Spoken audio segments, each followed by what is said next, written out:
Good morrow. UFOs then, Simon, they're real after all. Honestly, there I was sipping my conspicuously fashionable bottle of still water, probably Tynant with a nice blue bottle. And then suddenly I see the advert for today's show, and literally we are down in the reactor core of the melted sloppinator. We're seeing pure magmatic sloppium-137 and deadly trumpium isotopes and cope waves. Well, let me tell you something. Tell you something. So, usually my channel grows by a certain amount every month. I'm very steady, but this month I've got 0% growth. So I was like, what? What's going on? What's going on then? And basically, for weeks, for days and weeks now, the counter reaches what's it on? 128.8 thousand. So 128,000, and then there's like 800. Okay, to get up to 129. Hits that, and it's like there's a force field, and as soon as it hits that, it goes back down again. It goes from like 800 down to 790 again. I was like, what the hell's going on here? So I started to investigate, and I got in touch with my YouTube manager. Believe it or not, I do have one. Useless bastard that he is, but he does exist. Well, it turns out that YouTube have been doing and apparently they do this once in a while. They've been doing their purging of old accounts, inactive accounts, dormant accounts. So, and they're doing this all this month, which means that every time you think you're gaining subs, you're not, because it's purging old dead subs, if that makes any sense. Yeah. And because of that, a lot of people are on 0% growth, including such luminaries as PJW and Lotus Eaters and various other massive channels. Ben Shapiro, I checked, he's on 0% as well. But despite all the stuff about him having lost a lot of subs this year. But basically everybody I could see was on like 0% growth. Apart from one or two people. Connor Tomlinson, I noticed, is one of the very few to beat the trend. But even he was like on like 0.21 or something. So yeah, everybody's growth is nothing at the moment. So you need to lean more towards the Catholic Cromwellianism. So what I did, Simon, is that I do have. That was before I figured this out. Before I was like, oh, they're YouTube are doing this purge. I've got the machine, the Sloppinator, as you know, and you see, the Sloppinator is not just a machine that comes up with slop titles. It's an AI that is specifically I can ask it questions like, "What's going on? Do an audit of my channel and tell me what the hell's going on. Why haven't I gained any subs?" Right? And after all the usual stuff, like, it's because you make shit content and you're a wanker and everybody hates you. After it told me all of that stuff, guess what it said, Simon? Pass. Don't know. It said, looking at all of your output, a consistent underperformer which cannibalizes views is your weekly stream, The Deepest Law. Right. And it said the reason for this is not because of anything to do with this stream, right? It's because YouTube doesn't like series titles. Yes. Right. So because it's called Deepest Law, like 200 and odd, it was like, take that out and also make the title something like super topical. So this is me putting the Sloppinator's theory to the test. Will the slop title attract new viewers to Deepest Lore this week? Because You it was saying, oh look, it does about 10,000, but it doesn't. That's not one that's growing. All your other videos grow the channel, but this is a problem. So this is like the audit boy, the bailiffs coming in, Simon, and being like, you've got to do something about this show. So I've put new packaging on it, basically. You see, chat. You see, the dear leader was doing everything for the good of the stream. But because of that, we do have to talk a little bit about UFOs. So it's not false advertising. Horace, how you doing, sir? I was just worried that Restore might split the vote UFOs and Trump and the Straits of Hormuz and Professor Jang and stuff. So I was trying to clock a load of keywords there. Thought that might help. Well, this is actually a news story because, my brother has made a single video in his entire YouTube career, which you can still find. He's called Chemical Reagent on YouTube. And he's got one video, and it's about UFOs and his big theory that Project Bluebeam or something similar, that the final play of the powers that be will be to claim that there are aliens, and that this will be the pretext to bring in whatever they want to do. Yeah. And he's been saying this for many years.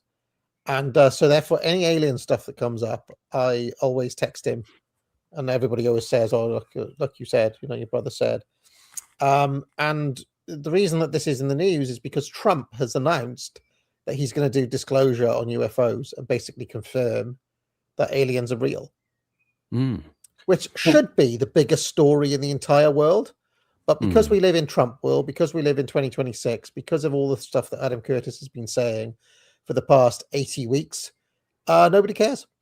It was. I think he's referring to like Project Blue Book, which was, I think, the US Air Force program that started in the 50s, which kind of underwent various oscillations over time to both at first kind of note down so-called UFO sightings, and then it was trying to explain them away, and then it tried to lean into them and say, send in your UFO sightings, tell us all about them. And it went through various changes of name, like I think Project Artichoke and Project Grudge and all this sort of stuff over time. And of course there were people at the time sort of saying, isn't it interesting how you don't have any of these UFO sightings in the Soviet Union, which contributed to this idea that it was a kind of manufactured hysteria, similar to what we've been talking about, the manufactured hysteria of now, in order to, as a sort of tool of managerial political power. I will just link my brother's video in the chat for the people who can't find it. But I mean, that's the tall and short of it is that he saw a UFO himself. My brother did, and for obvious reasons, that got him interested in this topic because he was like, "What the hell was that?" And he is convinced that the thing he saw wasn't actually an alien vehicle. It was something to do with the US Air Force, which led him down this rabbit hole into this project, into everything that you just told me. And the project, I think it ends up being called Project Bluebeam. Is that right? Yeah. And so the fact that every once in a while, somebody high profile, in this case, the president of the USA, comes out and says, yeah, by the way, aliens are real, is a kind of a little bit weird, especially given that every time they do it, literally nobody cares. Why doesn't anybody care? Maybe Simon knows what I don't care. No, go for it, Horace. I have nothing to offer on this. Just that, is this to do with Epstein, basically? Is he just trying to stop the Epstein files coming back? Like, he's about to end the war or something. I don't know if he is about to end the war, but like, let's say he is. You can't have the Epstein coming back into fill the vacuum. Is that what I mean, in my mind, the war ended about 2 months ago, didn't it? There is no war. But we are... Like, the oil is not getting through, that's what I mean. Well, it's just been about, I just judge by the price of the petrol station every day, and it just hasn't moved for weeks now. That story has been dead for 2 months. And it's just every couple of days, Trump comes out and says, if Iran don't do this in 2 days, we're gonna, and then nothing happens. It's been like that since, when did the war end? April? Start of April. It's now like the end of May, and we've been in this kind of groundhog zone. So maybe Trump just wants a massive story to get off that in general. It's be like, let's talk about aliens for a while. Like as in not getting the Straits of Hormuz reopened. Like, yeah, let's just talk about UFOs and aliens instead. No, I mean, like, is he actually going to try and walk away and just leave that frozen? Like, you can't leave that one. Well, the Strait of Hormuz is not closed. Iran has been letting through anybody who deals with them from the start. It's just America that's not allowed through. And Britain and a lot of places, right? Yeah, this is a problem. This is. It's certainly all a wonderful distraction from the Thomas Massey thing. If ever there was a naked out there play that you cannot look away from and cannot deny. Which is directly related to the Epstein files as well. Obviously. I would take a very cynical mind to think that. But he is the man. He is the man who did more than anyone else to get the files released, right? Massey. I watched a very interesting video by Morgoth's mate, Royal Endeavour. And he's our mate too. He's been on this channel loads of times. It was like an hour long. I watched it earlier on the nature of the conspiracy theories and the conspiratard frame, basically. And I know it's a pretty good video. It was a pretty good video, but I mean, the suggestion that Trump would bring out alien stuff to distract from, all of these other things sounds conspiracy minded, right? But in this case, it sounds like it's true. I mean, it just seems true to me. It's just like an obvious play from. Because one of the things that has annoyed me about the Thomas Massey story is the way, and as I said in the video this morning, the way that the media try to turn it into, well, it's Massey versus Trump. This is about Trump's GOP. This is all about Trump. And it's like, no, well, like, there's no distinction between Trump and the lobby. He is he is them and they are him. Yeah. When he speaks for them. That's the way I see it at the moment. So, like the idea that MAGA or the organized forces of MAGA would do something like this, bring out an alien story to distract from Iran / Massey / Epstein, etc., is not that far fetched in my view. No, it makes perfect sense. It all fits. Now, before we get on to Curtis, okay, it could be a distraction. It could be a distraction from that could be Trump's reasons for doing it. But what if, despite all of that, aliens are actually real too? They probably are. You mean aliens having visited or contacted Earth, especially, right? Yeah, UFOs are real, and the American government's known about aliens for years. Yeah. I think there is almost certainly alien life out there, obviously, just mathematically, but whether they visited, have they visited Earth and only contacted the American government? Like, why not expose themselves to the world or whatever? Why not contact China and India? Well, maybe they're secretly working with the Russians. Right? Okay, so yeah. I don't know. I have no idea. Bot farms in Bulgaria are promoting, or maybe they have made contact with those governments and they're sworn to secrecy too. I don't know. Oh, by the way, I did see the comment in the chat from the person who said there had been UFO sightings in the USSR. Yes, I was just referring to that period in the 50s where they were beginning to focus on it in the US. That was the take at the time. Since then, yeah, may well have been stuff seen in the Soviet Union. But why do aliens always seem to come into contact with government forces, state forces? Like, why can't they just directly speak to ordinary people? Just land in Times Square or something, or whatever. Like, maybe they watched the film. Like, what was it? They went The Day the Earth Stood Still, where the soldiers all kind of gather around. And also, I think you're selling old alien man Simon Parkin a bit short there, Horace. Who's Simon Parkin? What's this? Do you remember Alien Man, Simon Parkin? Simon Parks. Is it Simon Park? Yeah, sorry. Simon Parkin presented CBBC. Simon Parks, that was it. You'll have forgotten about this character, the alien man Simon Parks, but around the time of the Trump QAnon furore, yeah, and it was I'm trying to remember what it was now. It was this dude. You must have seen him, Morris. Hold on. He was a noted. Yeah. Is it a word heel on this channel, or is there a word for someone you just not quite a heel, there but he someone is. you poke There fun he at? is. Yeah. Simon Parkes, the alien man. Well, I mean, the thing about him is that during the time of the 2020 election, he did these like breaking news things that everybody like, and they got absolutely enormous views.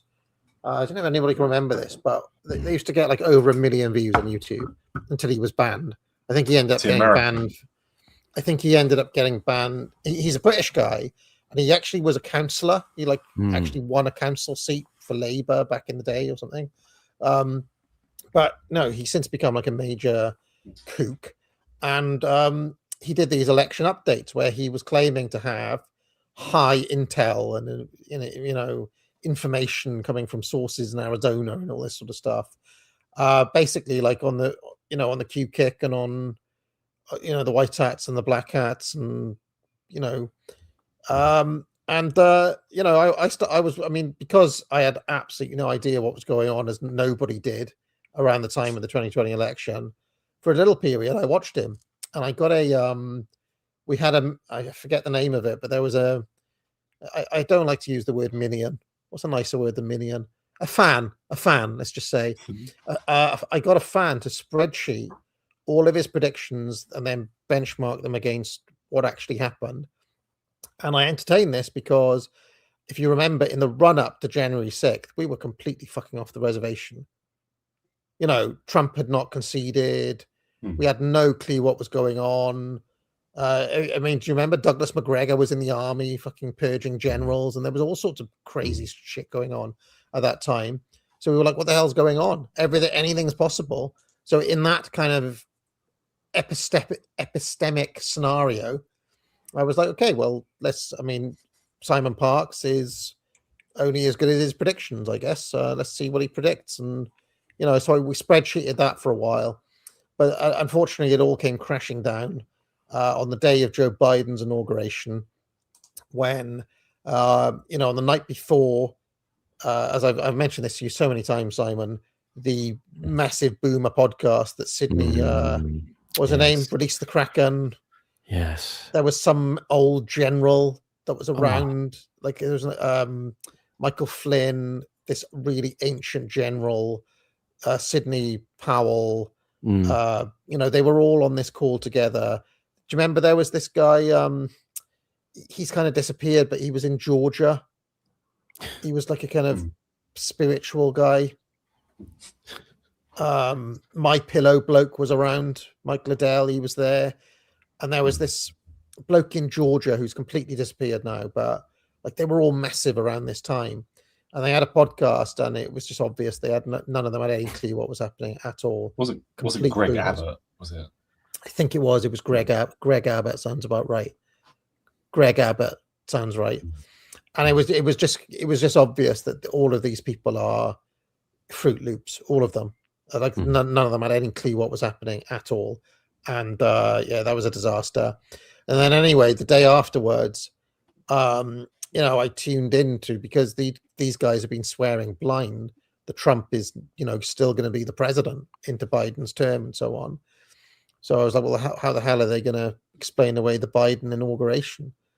So I watched Simon. I was wrong. It's probably Lynn Wood, by the way, not Greg Abbott. Oh, sorry, Lynn Wood. That's right, Lynn Wood. That's the right name. Lynn Wood, not Greg Abbott. Lynn Wood. He is a bit of a fruit bar as well. And anyway, Simon Parkes did a commentary with Charlie Ward on the Biden inauguration, where they were kind of like, Charlie Ward was scoffing, being like, obviously, if you're not awake, you think this is actually happening, but what's really happening is what we're seeing here is holograms. Joe Biden's not really alive. We're watching projected images here. And I was like, what level of reality is this? And why? And what? I mean, I don't know how long that Charlie Ward kept it going, that Trump was still really the president and Biden was a hologram projection. But then I noticed Simon Parkes went like really quiet after that. I think he was a little bit embarrassed by being in the levels of kookery he was involved with. and it kind of just became like a weird channel for kind of cat ladies to talk like, like, I mean, this is going to sound horrible, but after Scott Adams died, his channel is now like a kind of group call that they do. His channel's still there, and they just do a group call on there. Simon Parkes' channel became like a weekly group call where cat ladies talk to each other and did yoga essentially. So quite a lot of that seems to have come out of I mean, you were talking about election shenanigans and stuff, but obviously around the same time we had the lockdowns, right? Or there was like on and off lockdowns by then, but a lot of like crazy, weird, and a lot of cat lady stuff seems to have come out of the lockdowns time. Like people just doing live streams because they didn't know what else to do and wanted a social life, and just loads of kooks, loads of general kookage, and just sort of like off center. Yeah, just sort of flourished in the last 5 or 6 years. Do we think there's like an English QAnon? The Starminator's going to launch waves of arrests any day now. Well, I mean, one of my questions is, okay, this UFO stories come, okay, and it seems to be quite a major deal, right? Where's Parkes then? What's Parkes up to? Why isn't Parkes all over this? And instead, what is Parkes up to? Let's have a look what Parkes is up to. Talking about like organic home farming and stuff. He's on the Our connection to Mother Earth with Simon Parkes. There's Simon Parkes. Two cat ladies. Literally touch grass every few hours. You must do your work out in the garden. It's just all that creating consciousness and just hearing leaves moving in the wind just makes you healthier. It's all that. It just goes into like, and you see that's the direction that Russell Brand ended up trending in as well. After he was accused of rape, and then he found God, and he was like, let's all be about love. And so a lot of kook stuff, a lot of people who came, like, because Russell Brand also was big in the lockdowns, wasn't he? He got big in COVID. God, yeah. And it just all ends up there. Why is that? Why is that? Questions to be asked. Anyway, why does everyone sort of slide into this whirlpool of crud of just talking twaddle? I've got a friend who's listening now he relays stuff from a friend of his who is still getting the Q dumps and all of that stuff going on and updating him as to what is just about to happen. No, Q is sinister stuff. Like whoever created it, whoever was writing that and propagating it, is real pieces of dirt. Like they obviously know that they know better than anyone that it's complete nonsense, and it's keeping people supporting a guy who's a complete fake. How dare you ridicule America's finest intelligence agencies? Is that where it comes from? I don't know. Loads of people have speculated. And, one of the biggest coming ones, out of the White House. Like some people said, it was coming out of Trump's team. Horace, one of the biggest ones is called X-22 Report. Right. There's a guy called Dave who does X-22 Report, and he runs this narrative every single day, pretty much. The deep state is panicking. Any day now, basically, Trump's plan is coming together. You ever seen X-22? I might have. Yeah, I'll share that. I mean, on Rumble, he's got 812,000 followers. When he was on YouTube, I think he was over 1 million. X-22 before he was banned. Have a look at this, right? He is on episode 3,242, and then he does A and B, the economic report, and then there's look, episode 3,242B, Patriot moves are forcing the DS, this is the deep state, into a state of desperation. Okay, John Kerry is trapped. And what's it? I mean, that was 2 years ago. So those aren't even the latest ones. That was literally 2 years ago. He's still going every single day, this guy. And one of the things I want to point out to you is this here. Who's that on X-22 appearing as a guest? Oh, Kash Patel. Right. And what does Kash Patel do now? See? He covers up the Epstein files. Is this? Could you see their most recent video? Like, well, it doesn't have to be that person, but I don't know if it was X22, Well, yeah. but somebody.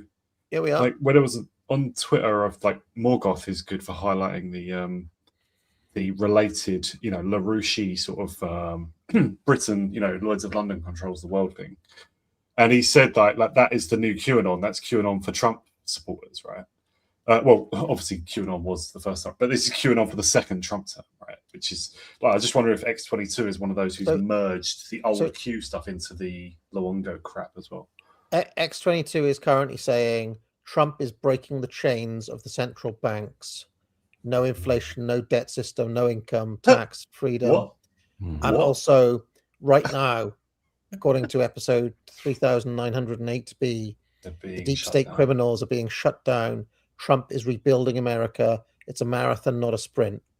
Absolutely ridiculous. This on the actual day of Massey being ousted. So what that breaking the chains of the central banks refers to is literally just Jerome Powell's term coming to an end, right? And Trump appointing someone who's more pro-inflation. That's all it is. It's what's his name? The new guy, Kevin Warsh, I think. He's also the son-in-law of Ronald Lauder, the head of the World Jewish Congress. I don't know if that's related or not. Yeah, that just refers to like Trump wants more inflation, and the head of the Federal Reserve Board does not have to do what the president wants in that regard, unless the president obviously just closes the whole thing down. Jerome Powell wasn't particularly pro-inflation compared to the new guy who Trump does want. That's all that is. It's not. There's no fight. There's no fight there. If you have a look at episode 3899B, the deep state players no longer have protection. Cash, his old mate Cash Patel, reveals we got it all. Timing is everything. And if you have a look in the background, there's Obama, Hillary, James Comey, Biden, which hasn't happened and will not happen, obviously. I remember when Trump was running the first time, I was with Bo sitting talking about it, and I said, like, do you like I sort of vaguely want Trump to win because otherwise it's Hillary Clinton and she's a mentalist. And he was like, yeah, sort of roughly the same. But I said to him, do you think 4 years from now, this was shortly before the election, do you think 4 years from now there will be a massive wall across the whole southern USA? Of course not. Do you think Hillary Clinton will be in prison or even on trial or anything? No. Because that was all just bullshit. 10 years ago, that was all bullshit. Anyway, I don't need to point this out to you guys, but how ridiculous. Huge views as well. Are these view numbers authentic, or are they just not? I X22 has always had absolutely enormous views. So that one got 418,000 views. That's just an absolutely enormous channel. And yet, I don't know if people are genuinely eating up this slop every single day or what, but I noticed though, in those spheres, in the actual kook sphere, they're not talking about the UFOs, guys. Why aren't they talking about the aliens? You'd think they'd be all over it. Did Dr. Steve cover the aliens? I'm going to see if Dr. Steve covered it. Hold on a minute. Steve, I have a friend. He may be listening, but he is in the kook sphere. He just believes stuff about Baal and things like this. Just literally because people say that Baal is in control of everything, or worshippers of Baal. And but he never shuts up about the UFOs, so it's not the whole kook sphere. He always tries to bring everything around to UFOs. Aliens are living among us, and they're in control. They are the government. It's just pure Orwell, isn't it? At this point, it's it's another news flash from the Malabar front. Do you want to see what's happening in the world of Dr. Steve? Iran is panicking. It's finally happening. Starmbot. It's over for Massey. It's over. This is detestable. I hate these people. Absolute Trump rats. has just owned the meltdown. The EU. He's Chairman Xi is panicking. I like the one of Tucker, these in a dark turn. These should be in a death metal voice, the Trump call the it's so pumped up, and it's not really. The substance of it is nothing, obviously. But look at the views. Look at the look that recent one Ridiculous. by Turley's almost 1 million. 6 days ago, Trump just did what no president has ever done. Is a 6 million is a 811,000 viewed video. Do you think these are botted? This is it's being helped by all the social media, surely. Like, I'm sure this stuff travels on Boomer Facebook very well. You just post that in a big Trump supporting group, it gets 1 million views from that or something. Maybe well, Vince, million, as the OG orchestrator of kayfabe, is behind this. The Vince McMahon Institute for Global Change, and quietly in the shadows. Do you think we've talked about UFOs enough? Yes. But I could not be done for false we got to do advertising. that every week. Yeah, we got to do that every Deepest Law now. It's got to start off about something else. Don't know. We'll see it. We'll see if this one gets any better views than normal, shall we? I can understand about the titles thing, because if something's like episode 400 of whatever, it's like, oh, have I got to go back to the start, or like, can I just pick this up? The answer is yes. Well, yeah, absolutely. How can you have your pudding if you don't eat your meat? But just tell everyone listening who's about to go back to the start, I don't come into it until a couple of months in, and Simon even later. But still do watch the first few if you can. I have to shill my courses here. 25% off all courses. Promo code cool.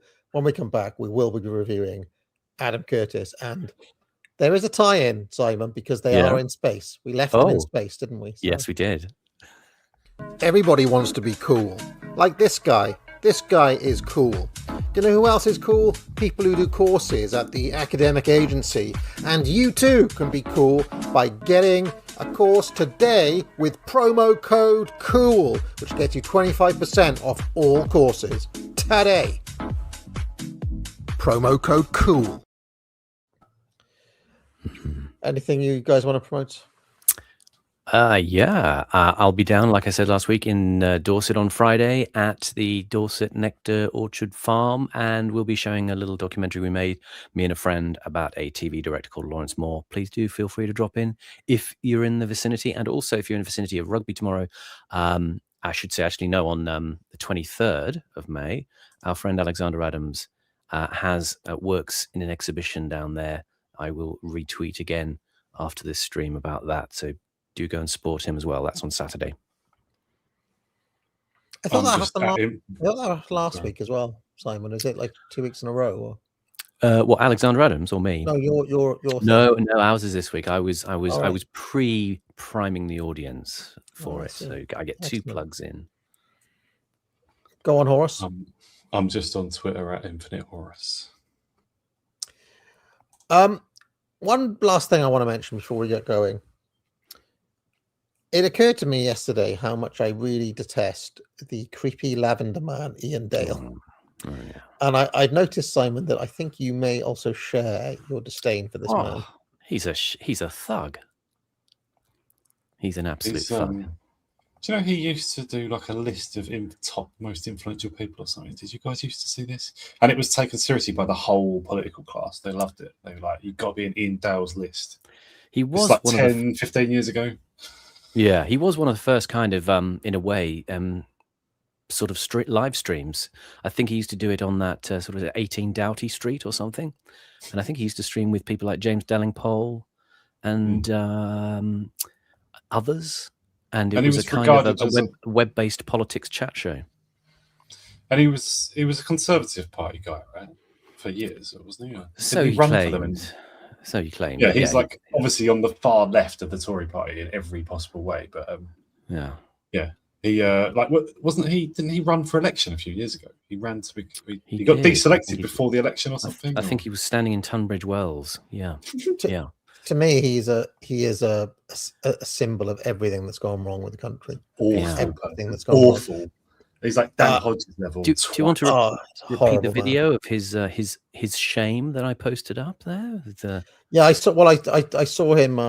I saw the video you posted underneath of him tackling a man to the ground, duffing a protester up.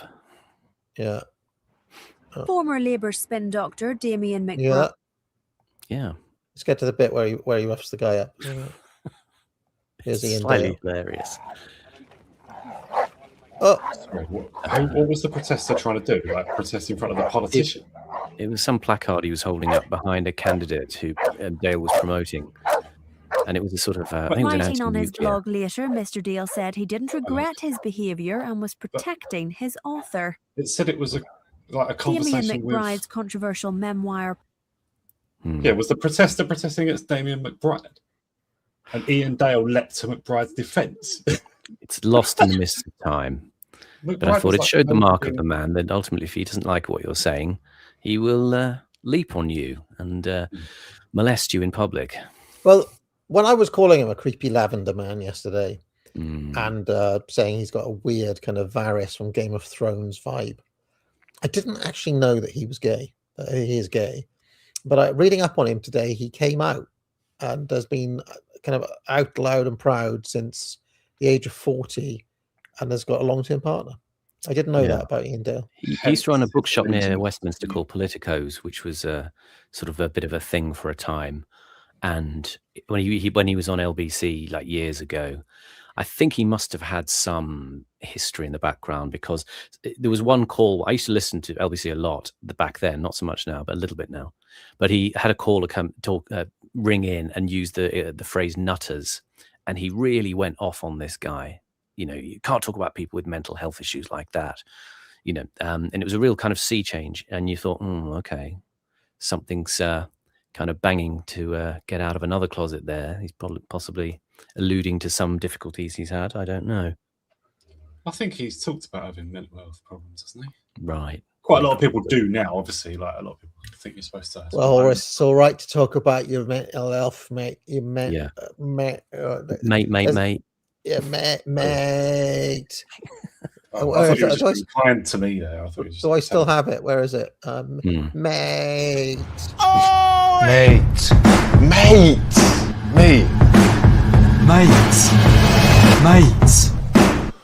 Oh, mate. Excellent. All right. Let's get going.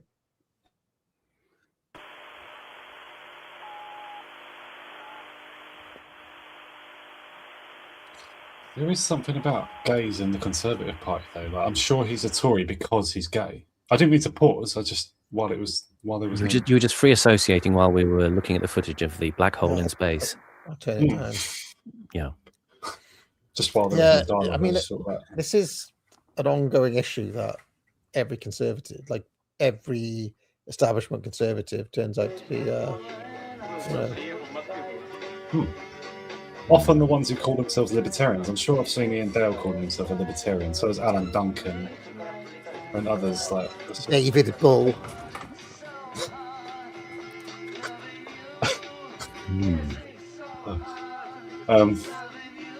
Yeah.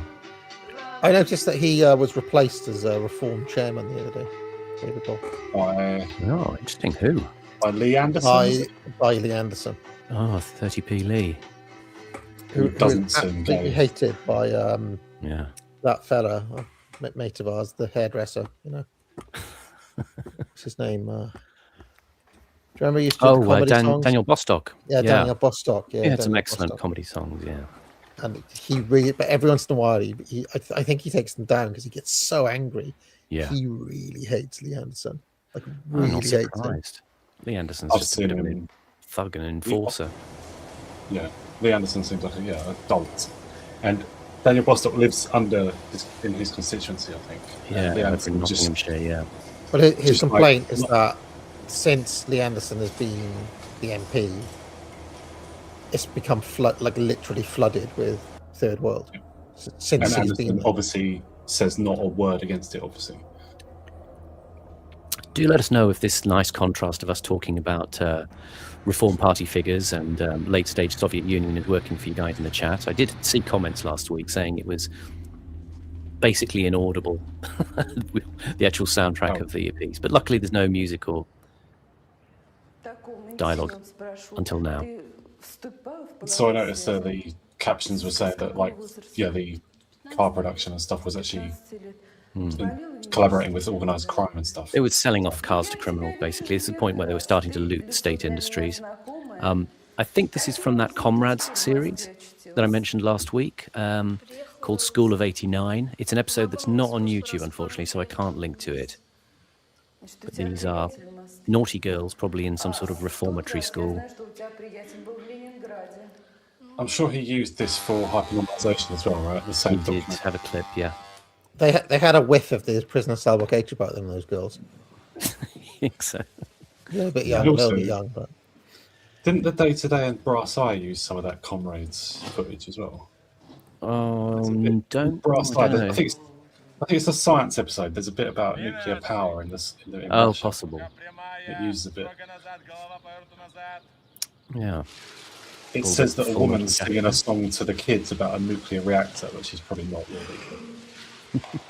Simon, I'm afraid to say we probably have more people than usual. Oh, Sloppinator's been proved correct. welcome to this specially extended stream about UFOs in the Soviet Union and Afghanistan. See, this guy's saying, "Look, the UFOs can see us. Keep your head down. Get underground." This is more of the deliciously hilarious war footage of mujahideen swearing at each other.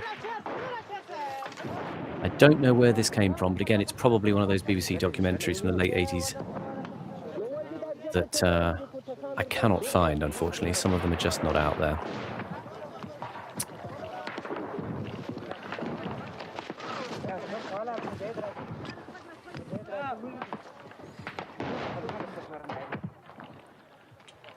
There they are with their CIA-supplied Stinger missiles and all that good stuff. I like that his name is actually Jafar.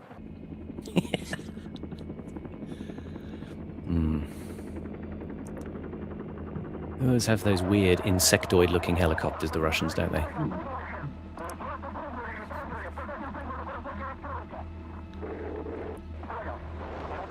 I made the mistake of making a video last week about the ongoing war in Ukraine, and I made the even bigger mistake of telling the truth about what's going on. And now everybody hates me. You can't be doing that. Yeah, Can't be doing that. I was called all sorts by everybody. This Wait, is the everybody- sequence that's long remained in my mind, I would just say. It's the cake factory in Leningrad, as it says. Just look at the slop. Cake. It doesn't Boiling look it, very lovely. cake-like to me. It's more like a sausage. They've got to Absolutely. produce a certain tonnage, and if that means using utter crap and just It just pumping looks with water and disgusting. stuff. I'm sorry. But that's not. I mean, if it was capitalism, it'd be worse, right? I'm not sure at this point. I'm not sure. Could be. We're in capitalism. Yeah. Or something. There's Citizen Podhoretz in court there, talking about the theft of his bag of toiletries. We do have good chocolate in capitalism, but it costs like £5 per 50 grams, whatever. So It's gone up in price Whereas- and it's reduced in volume, reduced in amount. Again, this whereas is in the from Soviet that- Union, it'd be cheaper, but you'd have to queue up to get a coupon to queue up. See how I love how he's Fails using a it. vacuum cleaner to get the windswept hair look. By the way, that's again from the Comrades documentary "Forget Me Not" about the Polish beauty contest. Again, I linked to that last week. She's getting warm vacuum cleaner air blowing up her there.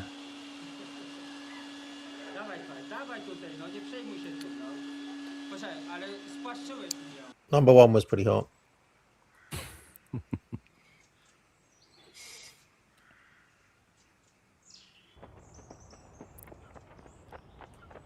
Poland has good production quotas for hot women. They fulfill their production quotas and then some. So young rather Vladimir look at that than Putin, a we tractor. saw. Yeah. Ew. Is this real footage? Fuck. So when they made their TV version, they really, at certain scenes at least, they really went for authenticity and plume of whatever, and it just drops out of the sky. It's terrible. A lot of the footage Curtis is using is supplied by what's called the Kurchatov Institute. This was like this sort of atomic energy research institute in the Soviet lead tabards there, like you see radiographers wear in hospitals. Not that it'd do them much good. There was also 4 guys sent under the, I don't know, into something to just turn off the water drainage, I think. Yeah, and those a guys- number of them actually survived. Yeah, I think even one or was two of one them are who still died. alive now. Like, or something. Yeah. Yeah. Which is incredible. Yeah. Maybe And they they- were like wading through radioactive water and everything. And, like, Yeah. It's just insane. See Kurto's caption where it said Soviet propaganda classroom Kabul. It wasn't actually called propaganda class, was it? It was just a school. It was just when the Russians were, in Afghanistan. It was just a normal school, and you're getting the kids to sing a little song about Afghanistan. I mean, the woman's looking on sort of quite benignly, but you always are maybe going to have Curtis reading it as an overt persuasion.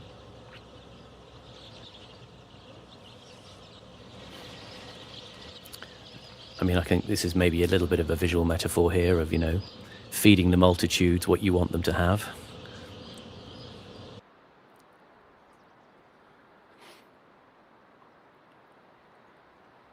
This is all footage of North Ossetia and around what's called the Sayevsky Gorge, where you get these rock-faced pictures of Stalin, these paintings. They're very keen on Stalin in North Ossetia. There's lots of iconography of him, and all sorts of stuff comes up. Is that where he was from? He was from down there, wasn't he? No, Stalin was from Georgia, Jugashvili. So They just said that was on the border of Georgia, didn't they? Oh, right. Okay, yes. I mean, he himself was from Georgia. Yeah. Maybe we should pause for a moment just about Ossetia. There wasn't there a brief war over that? Yeah. Like, wasn't that what the war between Russia and Georgia was about in about 2010-ish, 2012-ish? I do recall. Do you remember this, AA? No. I think it was about Ossetia. Like, I think southern Ossetia is part of Georgia now, and northern Ossetia is part of... It's like a semi-autonomous little nation in Russia or something. Pause. Did I ever tell you about the... You're refusing to pause now. Yeah, I was... Yeah, okay. But did I ever tell you? Did I ever tell you about the guy who I met when I was at Oxford doing my masters? There was a guy there who'd been doing his PhD since 1982. Okay, and I took against this guy because every Monday he'd bring into the middle common room. He'd bring in a little thing like a Tupperware full of like pasta, and it would progressively like go off over the week, but he'd still be eating it like on Friday, and it absolutely stank. And he'd been there since 1982 doing his PhD, and in fact I so took against this guy that I ended up writing a play about him called Decay, where the central conceit was that, like that sped up image, and like the cake from Great Expectations, that like they bought him this cake to celebrate the fact that he's doing his PhD at Oxford, and that it just progressively decays as generations of students come and go, and he just stays there decaying. But anyway, I tell this story because what was his thesis on? What was his topic? His topic was the border politics of Eastern Europe. One of the reasons that he couldn't finish his PhD is because they just kept on changing all the time. Like from 1982 to now, they just have never stopped changing. So, eternal student, and nobody agreed on them in the first place as well. And there's all like dotted lines all over the place. Just to back announce the footage we saw there of the little pond there. That's what's called the technical pond out the back of the Ostankino television center in Moscow. Yeah, it's not actually a reservoir. It's a bit misleading to call it a reservoir. It's not a drinking reservoir. It's just purely for scientific testing, because that it's both a television center and it's like a technical testing institution as well. Yeah, it's not to suggest that the Muscovites are drinking water that's as reservoirs you can just sort of sunbathe by and chuck rubbish into. So yeah. If you want to read that play, Decay, by the way, you can in a little-known book, The Collected Works of Maxwell House, available on Amazon. If you have you ever come across this volume? I've heard tell of it in hushed tones.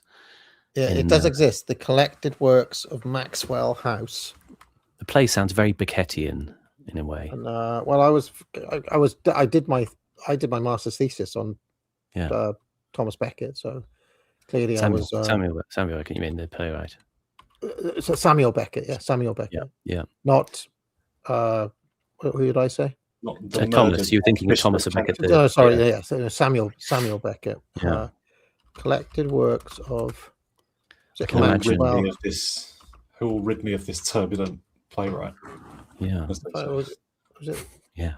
Well, I can't find it now. Maybe it's not on Amazon anymore. Oh, there we are. Here we are. It's probably fetching high prices on eBay on the secondary market now. Collected works of Maxwell House. Wow. This book here. There's a hardcover version of it too that you can get. Right. What's that frontispiece image there? So this is about a dystopian fiction that I wrote in 2019 in an airport. I was waiting for a plane, and the plane was late. £25. And in this short story, there's a future society in which men have been eliminated, and womankind is confined to live in restrictive home units, eating nothing but consume, which is a kind of rainbow flavored tofu. This is absolutely not the writer's fantasy. In order to serve the cause. Well, the reason that it looks like that is because things like they think that by eliminating men, that they can eliminate hierarchy and domination and all like the masculine things. But in these home units, dark things start happening as well. So that's what she is. That's what she's from that story. But prisoner cell block H type things start happening. But look, there it is. Look, 2006, a dark screenplay about a doctoral student at Oxford who has been reading for his PhD since 1982. Sorry, this dastardly Mr. House chaffed your story, or has plagiarized your story, or what? It's almost as if he wrote it. Yeah. Is Maxwell House a relative of Colonel Edward House, the weird sort of, Dr. Svengali type guy? Well, I can reveal that the Maxwell House is a pseudonym of mine. It's you. I adopted it, Horace, when I entered the senior bardic chair in the Eisteddfod in 1997 or 1998, something like that, and I ended up winning that chair. And one of the part of the rules are you have to have a pseudonym, and I didn't have one, and there was a jar of Maxwell House in front of me, and I was like, well, I entered my name. He literally does the Kaiser Soze thing of reading the nearest available consumer product. Getting yarn out of it. Dow Egbert was already taken, and so on. And I just wanted to ask, why did sorry, swerving topic.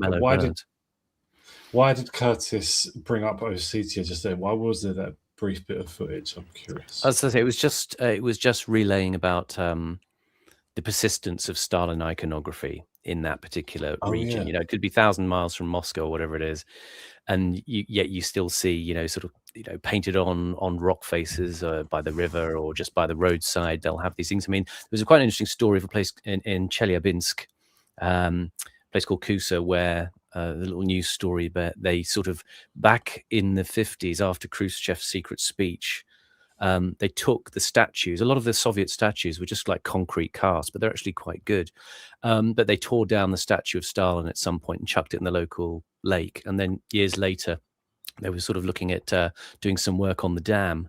And so they drained these ponds around the place in Kusa, in Chelyabinsk, and found this statue of Stalin sort of poking out of the mud in a sort of slightly ghostly way, emerging from history, which is quite interesting. But yeah, there's a lot of, they say that everybody has their own Stalin in Ossetia. They all kind of have little icons and pictures or sculptures of Stalin around the place. Well, the quote I came across, the lady who was a sort of activist, she's still communist, hardliner.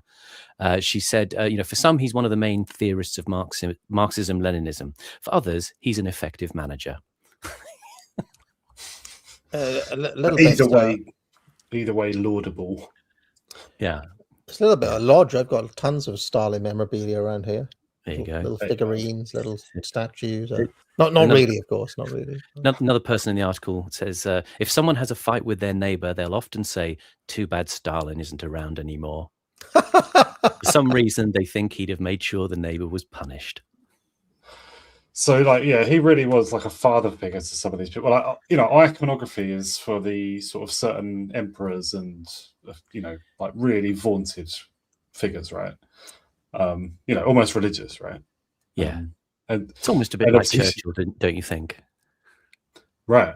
And cliff paintings. We don't have cliff paintings of Churchill, but we have everything else. We have 2 statues, one outside, one in Parliament. Yeah, we have biscuit tins of him and biscuit tins and dogs that look like him on people's aprons and stuff. Exactly, little porcelain figurines, whatever. But that Ossetia War, I think that was 2008, the Ossetia War, and it was between Georgia and Russia, and I think Northern Ossetia was on Russia's side, or Russia was using Northern Ossetia as a pretext or something. But there was some split. Ossetia is now split between those 2 countries. I think, was it Ossetia and Ingushetia or something like that? I think there's been conflict in Ingushetia. That's also in the Caucasus Mountains, and that's also got a Muslim, large Muslim minority. Or something. Ingushetia is another sort of conflict region, I think. Right. And there's obviously also been Chechnya and Dagestan, and other places as well, I think. Because there's loads of sub-nations in those mountains, right? There's loads of there's 10 or 20 minor nations there, but they're mostly at peace with and sort of loyal to Russia, more or less, I think. But the Georgia thing, Georgia has never joined NATO, right? But there's obviously forces in the West and in Georgia who want to, and it was it was a bit like Ukraine became an issue before and after that. Ukrainian relations with Russia and with the EU. And it was another instance of that. It was trying to turn Georgia decisively against Russia. Russia probably trying to do the exact opposite, trying to make it a vassal or whatever. And it was just an interesting little brief episode, like a 4-week war or something, like a small scale war. But obviously the relations between Russia and the rest of the countries in that area are characterized by things like this.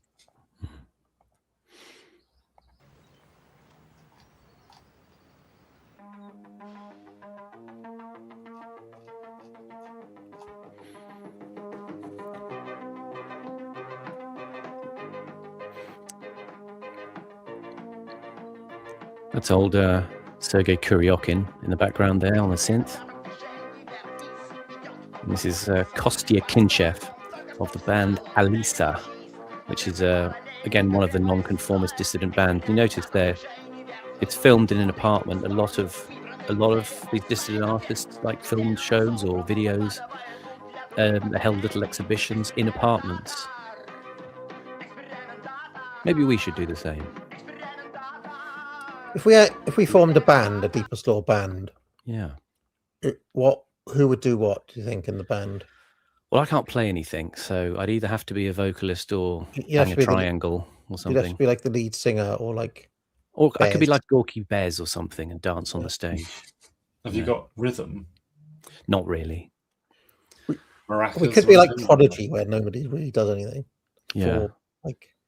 There's one bloke who makes all the music, and then there's the 3 other ones. Right? Yeah. There's Leroy, Maxim, and Keith all sort of dancing around doing a tiny bit of vocals each, or whatever. Bit of vocals, Yeah.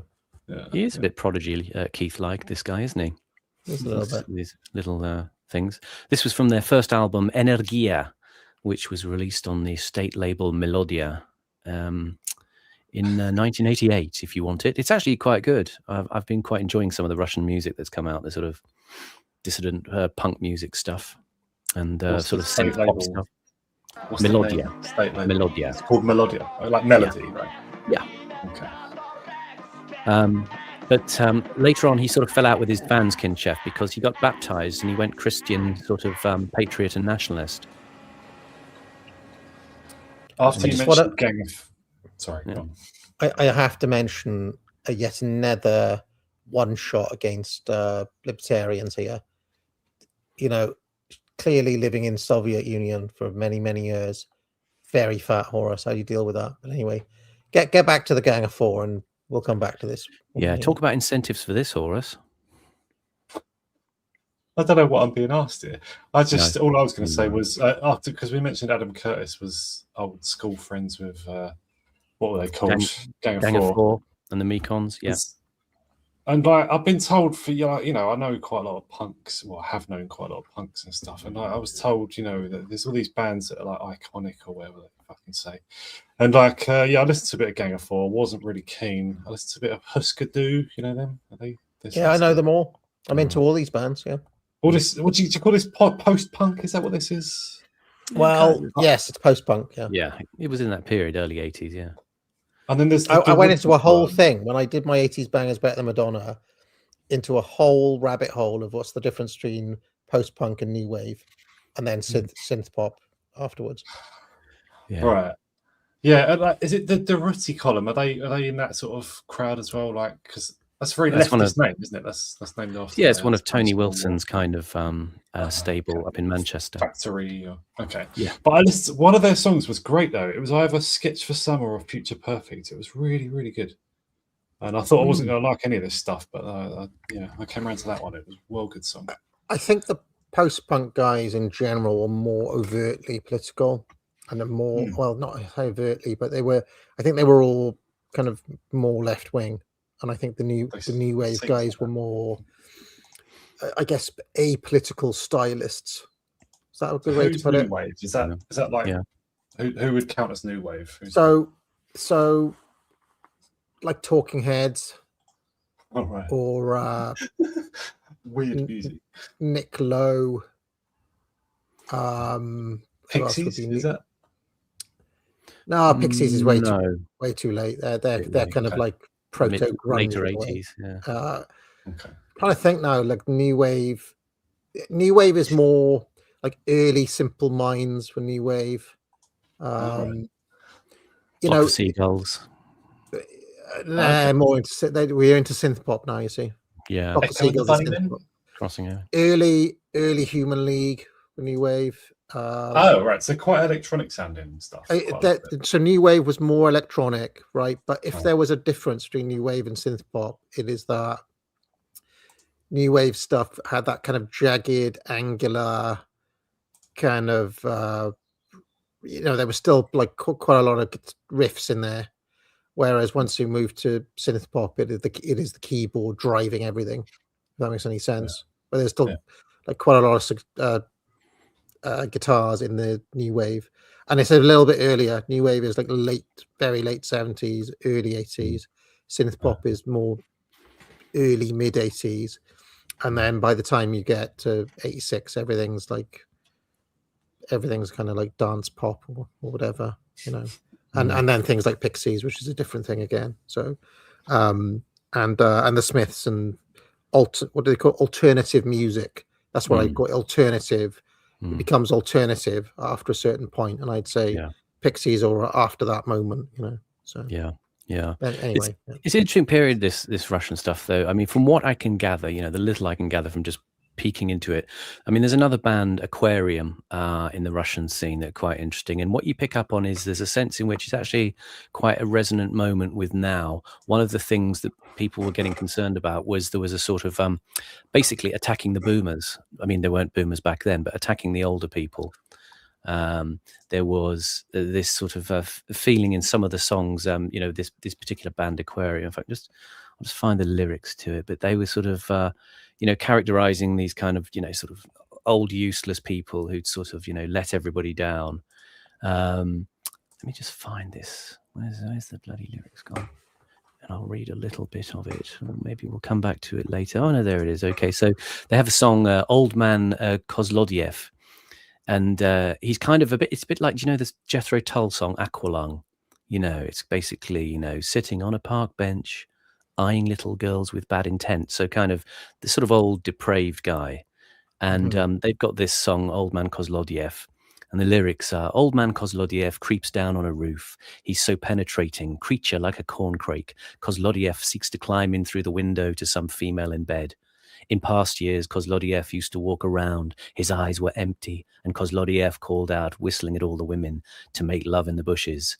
Kozlodiev liked this business, and a dozen females at once he satisfied. Kozlodiev served as an idol for the people, and everyone respected him. But now the bitches have hidden in the windows of the individual apartments. Kozlodiev creeps. His trousers are wet. He is old. He wants to go to the toilet. So there was a sort of disgust and a rejection and anger at the sort of You could make a mint, Simon, bringing their material back to direct them at, for example, Kentucky boomers. Fuck it, they're like, who are these people voting? 36 plus 36 swing for slop. The boomers are a real issue, but you could, there's much money to be made.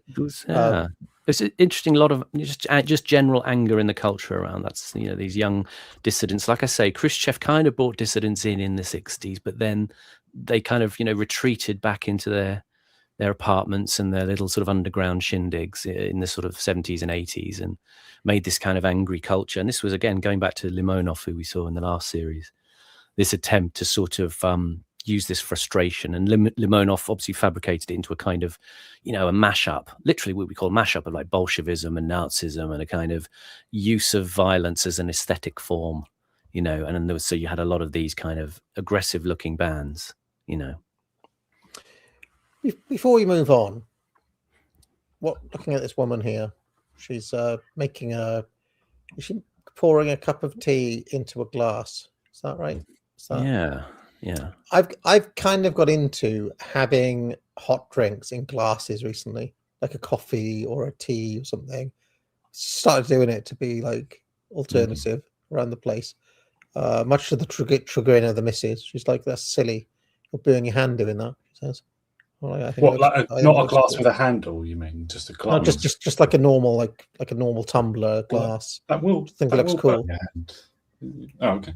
My nan used to have glass cups for coffee and tea. Like she had, like with a handle. One of the things I want to get now, we're on the subject of glasses. Yeah, I do this, Simon. Great segue. All of yesterday, I was cracking myself up by launching a tirade against people who want to present themselves as morally superior because they drink water. And even though by the end it had become a bit of a meme, a bit of a gimmick, there is a grain of truth to it. That people who insist on drinking still water, or just like, "Oh, just have a tap water, please." Yeah, there's a slight moral rectitude about it. There's a slight kind of ostentatious parsimoniousness of a Californian variety, almost. There's something there that winds me up. I'm like, I don't really like it. I don't really like the sanctimonious still water drinker. Like, you're not. Who are you impressing? You're not better than anyone else. It's just fucking water, for God's sake. Drives me nuts. Fizzy drinks or nothing. So this lady. Sorry, go on. Well, I want something more, right? I have never. I mean, okay, occasionally you can be so thirsty, or you've done a workout or something where anything will do. But most of the time, I'm not satiated with just water. I want something else, like whether it's the frisson of the sparkling water, or my beloved Pepsi Max, or a hot drink, or something. I want something else. Life is too boring just to drink water for me. I've never got that thing, and yet I've always been surrounded by people, including my dad. It has to be said, and various girlfriends I've had who were like, "Oh, but water. Oh, it's the best thing. Oh, it's the absolute. It's not the bloody best thing. If it was the best thing, they wouldn't have invented Ribena." It feels like a little bit like a drink shaming thing as well. You're having something else, but oh no, I'll just have plain simple water. I've never got democratic water. I don't need something more than water to have a good time staring at you, like glaring at you. I find it really difficult, right? They all the health stuff, right, for years now. Oh yeah, if you really want to be healthy, you need to drink like 3 liters of water a day. How the fuck does Yeah. anybody do it? I can't drink 3 liters. How Except- does except- anybody drink that much water? It's ridiculous. Except when it used to kill people with hyponatremia, you know, when they used to drink so much water, they would get water drunk and kill themselves. Do you remember that in the sort of clubbing days, the ecstasy people would drink too much water and kill themselves? That is a serious danger when people take ecstasy. That can happen. Yeah. But what most people like drinking like a great deal of water can just flush out your electrolytes, can't it? You should drink some like electrolyte water, but even that costs quite a lot now because of restricted hormones or whatever it is. Ukraine, I think the main production facility for electrolyte drinks was actually in Ukraine when the war started. Anyway, yeah, you couldn't buy them. They were out of stock for like the best part of a year when the Ukraine war started. But yeah, like people who drink a lot of water should actually probably drink like coconut water or something, some of the time, because you can get dehydrated from water because it flushes out your electrolytes and then you stop absorbing water and it just goes through you. And, that's no good. But most other things make that worse as well.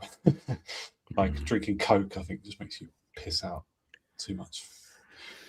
This lady. Would you or not? What was the question about this lady and liberty? Okay, to bring it back to her. If the Soviet Union was so bad for us, and if communism doesn't work, how is she so well fed? Shouldn't she be starving and queuing up for potatoes? I assume by this stage, by the 80s, they had managed to get up to like more than 2,000 calories a day per person, but it was all just like rice bran or something. I don't know, whatever, like. Just fucking like those cakes they were making, they just put like, I don't know, hydrogenated vegetable oil in it or something, and just utter crap that makes you badly unhealthy. Food was pretty cheap. I think we might see some comment in a bit of footage later on where a woman is saying, food used to be cheap. Meaning, so I think it was felt to be very affordable. Probably meaning it might not be available, but it was affordable. Yeah. Yeah. When you get to the front of the queue, it's not there. It would have been cheap if it hadn't run out. Oh, well, what do you need them to? Those two things are related, though, and they are topical because Rachel Reeves is starting to try and pressure, as Labour people always will, like trying to pressure supermarkets into price caps now, which apparently they've refused to do. But price caps will cause shortages as night causes day. That's not on there. Follows. Day. But as night follows day, shortages will follow price caps. If you ain't got shortages, you ain't really got price caps. Yeah, and if you go back to my old series, the economic problems that ruined, Liberia, Ethiopia, Zimbabwe, Haiti, every single one of them before a major famine did price controls on food. Yeah, every single one of them without Cuba, every single one of them did price controls. So, there is still, even though my views changed after a while because I spotted a different pattern with all those countries. But it is still a disaster. Venezuela was another one where they did price controls on food and had a famine. So eating rubbish out of bins, all the rest of it.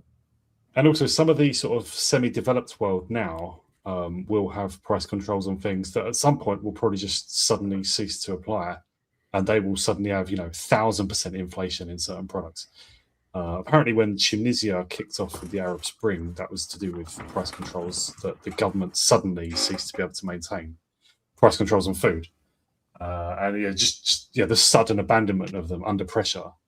That will happen. Like in certain countries that produce quite a lot of petrol, they subsidize petrol prices like massively.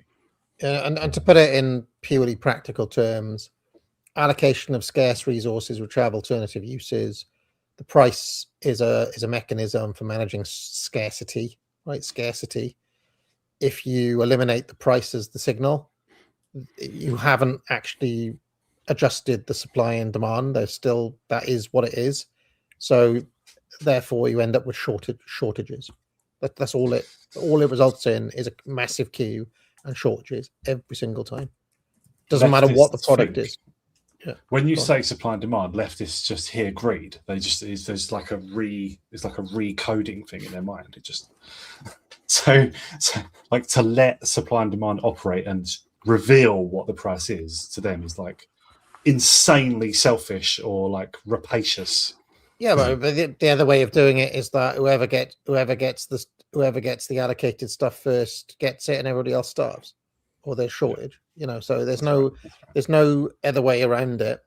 And despite all my memeing about with Stalin and stuff, what I was doing there is I was exploring the ways of force to get stuff done.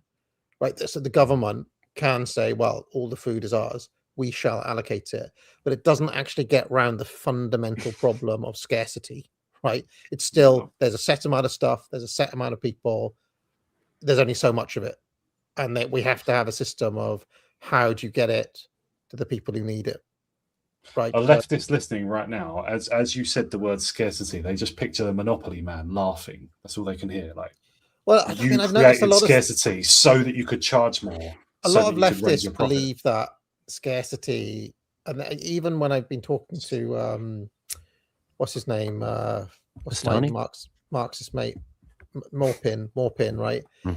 It feels like, and I'm pretty sure Bastani and Ash Sakar and all them, at some level, I don't think they believe in scarcity as a principle. They believe that we live in a situation of like superabundance or something like that, and that scarcity is a capitalist construct. Yeah, it's usually referred to as the term "red plenty" in their circles. Yeah, no, this is again, despite the fact that I want to be friendly with leftists and so on, as a realist, and if you just think of the mechanism, the reason that you get scarcity. Sorry to turn this into an economics lecture, but this is really important. The reason that scarcity comes about is because once you develop a farm, basic agriculture, there is then a set amount of stuff that you've made, right? And you have to have a way of then allocating it out. You only have the situation of quote unquote abundance when you're just kind of like plucking apples off the tree, or shooting any deer that you find. Now, of course, you don't really have abundance there either. Eventually, you'll eat all the apples, or you'll kill all the animals, or whatever, which did actually happen historically. The Native Americans famously like almost wiped out the entire buffalo stock, through overhunting at one point. So it's not really abundance. But once you get to agriculture, you've got de facto scarcity, because there has to be a way of how do we parcel out the number of carrots that we've grown, and it's only a certain amount, right? And the economics starts where you've got a finite unit that you have to parcel out. So I don't really understand why leftists deny this basic starting point of working out how to allocate resources. I just don't get that at all. Because it arrives at the wrong conclusion. So you need to not have the idea of scarcity, otherwise you won't arrive at communism.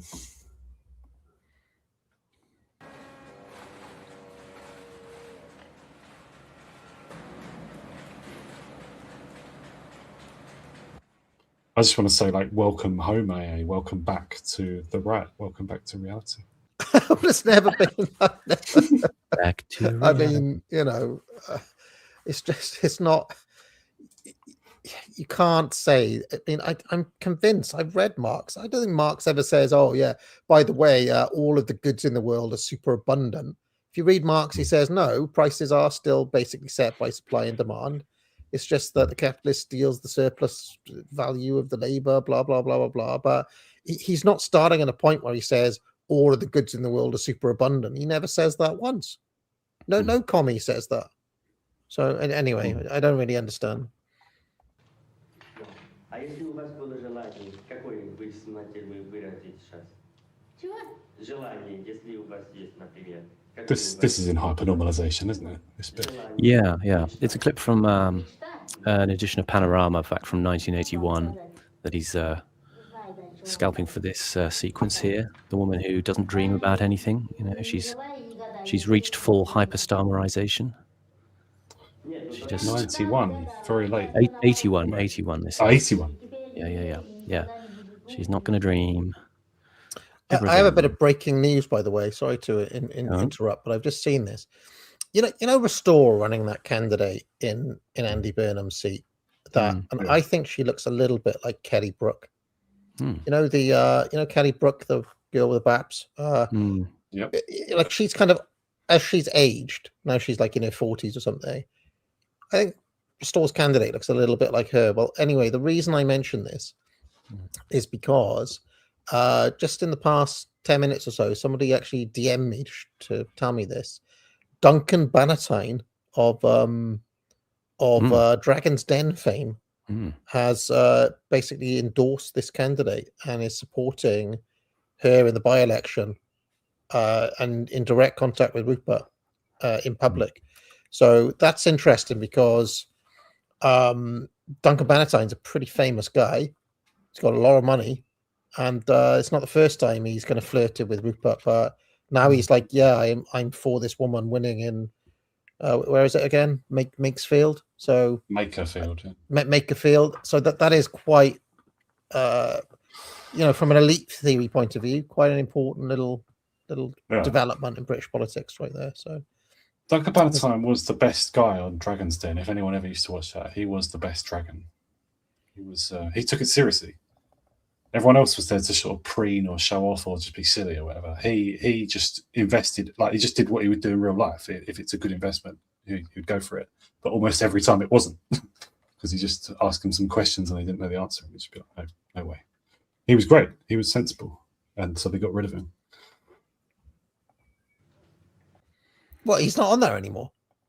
No, he was on for some seasons, but I think they replaced him with like Deborah Meaden or something. Oh, she was there as well, wasn't she? Always. Maybe they were on it together. I'm not sure. That she may have replaced like the other good one was Richard Farley, but he was only on for the first season or two, and they got rid of him as well. He was the best, Theo, the Greek guy. And he's maybe still on it. Who's the other one? The really tall Peter guy? Jones. Yeah, Peter Jones. That was it. Yeah. He's a twat. He just makes silly. He treats it as a joke. Like he doesn't.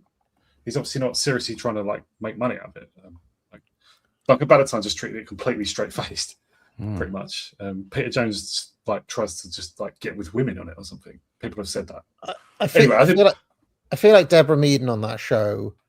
She was the one who brought creeping, dare I say, wokeness to it, but it was like creeping kind of like, oh, is it environmentally friendly? Or like she always brought that kind of ethical angle in, didn't she? I can only think of the Harry Enfield impersonation of her with the big saggy face and the wig, just horrible. It's more Deborah Meaden than she is. She was so dumb on Dragon's Den, it made you wonder whether she was really rich, like the stuff she said was just stupid. I'm sure she's probably a real success in real life, but she didn't speak well. Just to come back to Bannatyne though, doesn't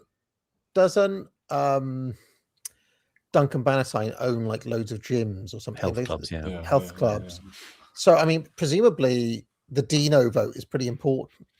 And so I don't know, he could help quite a lot if he's truly on board. I must admit, I did see slightly dark talk earlier of people saying that there's been consideration that they may have picked the wrong candidate for the area, that they needed someone with a bit more celebrity heft to put it across to the voters, and maybe they should have got somebody, obviously not like a Matt Goodwin bad celebrity choice, but a good celebrity choice. Someone. This is who we're talking about here. This girl here. Yeah, I think Rebecca Shepherd. I think the feeling was she maybe was a bit too much local lass and not enough charisma.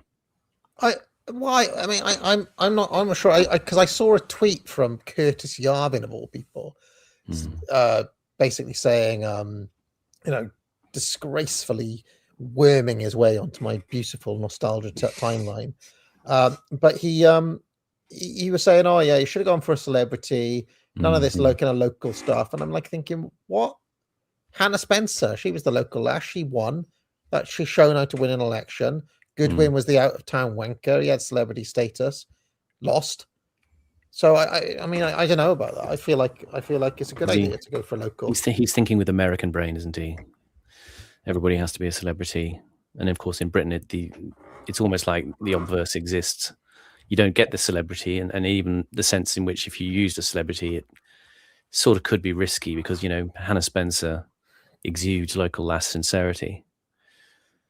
I think it's better. I think it's more authentic and better to go with a non-celeb local. It's just nicer. Running with a celebrity is slop coded, basically. And What celebrity would run for a store anyway? I don't. Exactly. Dr. Difficult to Valentine. All right, let's go. He's not looking to be an MP, is he? No. Yeah. Carl. Is he a celebrity? No, that must not happen. There's. I'm sorry, I know you're friends with him, but like Carl already, the amount of role he's got in Restore is worrying. Like he cannot be an MP. He has got a long history of saying ridiculous things that will just keep being, and he'll keep making ridiculous statements in future as well. Oh, you can't have Carl, I feel like Can't have Yarvin should keep his nose out of Restore's affairs. That's what I think. But anyway, let's get back to Kurto. А какая мечта, Саша? Никакой? Нет. А вы верите? She has no dreams. Что? Кому верить? Ну, не знаю, Богу. Богу? Никому не верю, ничего не верю. И вам тоже не верю. She just believes in me. In Starmer's case, I think that's his fault that he doesn't have dreams, though. And she just means like my hopes have been taken, but Starmer actually just has no soul. Right? That is.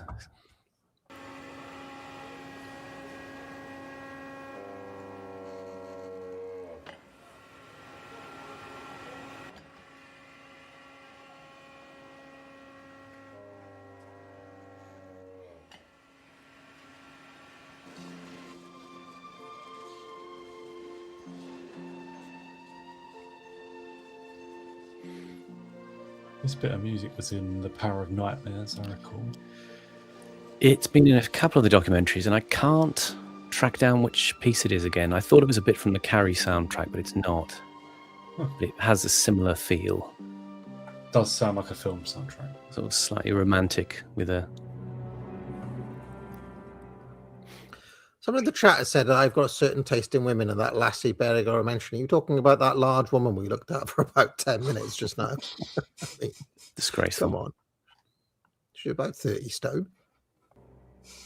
За год машину уже около окна имеют. Кооператив. Что у нас фабрик нету, что у нас ничего нету. Нашили.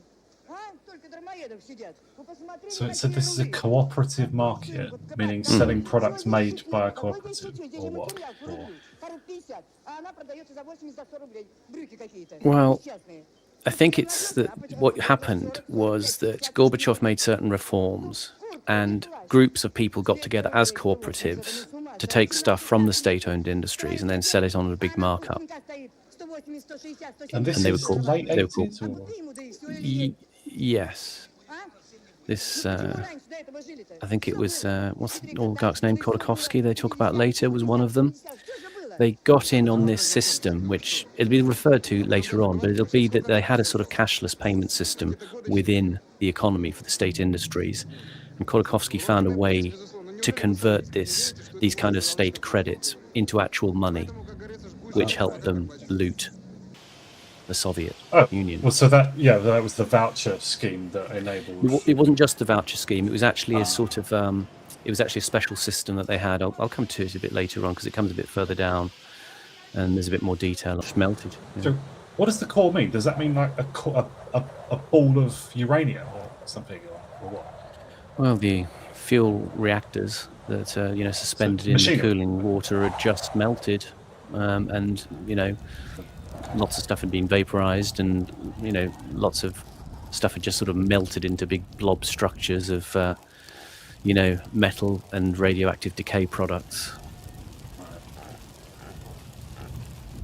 I've heard that in the Chernobyl, in that reactor, like there's things that have never been seen in on Earth or in the universe. Like there's chemical like occurrences that have never existed before. In the drama, Gorbachev says at one point, "What you've created lava?" Yeah. There's a famous feature down there called the Elephant's Foot, which I think is some sort of like magma stump that was left at the bottom of the old reactor core that they've gone and filmed. Again, I'll post up some of the videos on it, but I just think it's utterly suicidal going into these sorts of places. I mean, Curtis is doing a deliberate thing here. A lot of what he wanted to focus on was this sort of subterranean kind of world in Russia, both for people like artistic and political dissidents and people in these kinds of really grim kinds of state industries that were scraping along. And yet, what do the people get? The people get crappy televisions that go on fire in your apartment and give you a select frame of reality.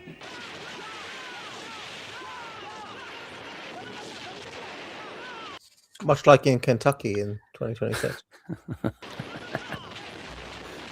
In terms of like the awfulness of the quality of products, like I assume that's because it's a top-down, totally centralized state-run system. Really, like I don't know, but I assume that is the result of that. In that you're ordered to produce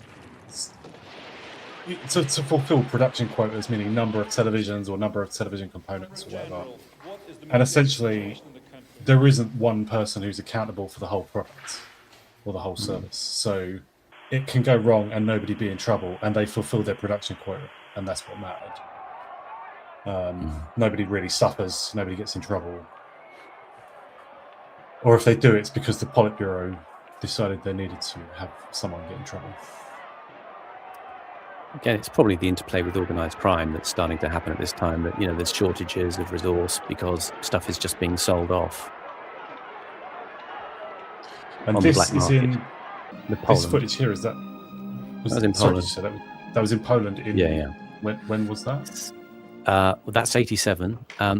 Pause. This is this was the shot I was hoping we'd eventually get to. This is quite interesting. This was a Soviet TV program called Resonance, and what they did was they had panel discussions, and people could call in.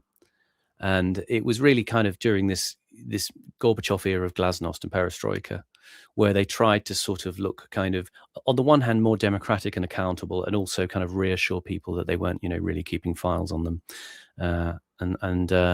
They did have all of these guys come on, and they had these filtered questions from callers about how was the Soviet Union being run. I mean, the KGB said the more Soviet people know about the security organs, the more understanding there will be about our work, and that will lead to a strengthening of the institution. And that was Viktor Chebrikov, who was the head of the KGB at that time. It's quite interesting in that we saw in the previous series, you had a little clip of Putin in a press conference, and that was taken. That press conference footage was taken after Putin had done his annual show, which is very similar to this. It's a show called Direct Line with Vladimir Putin, and it's a kind of marathon Q&A session that he does. He goes on television, and people can phone in or send in questions.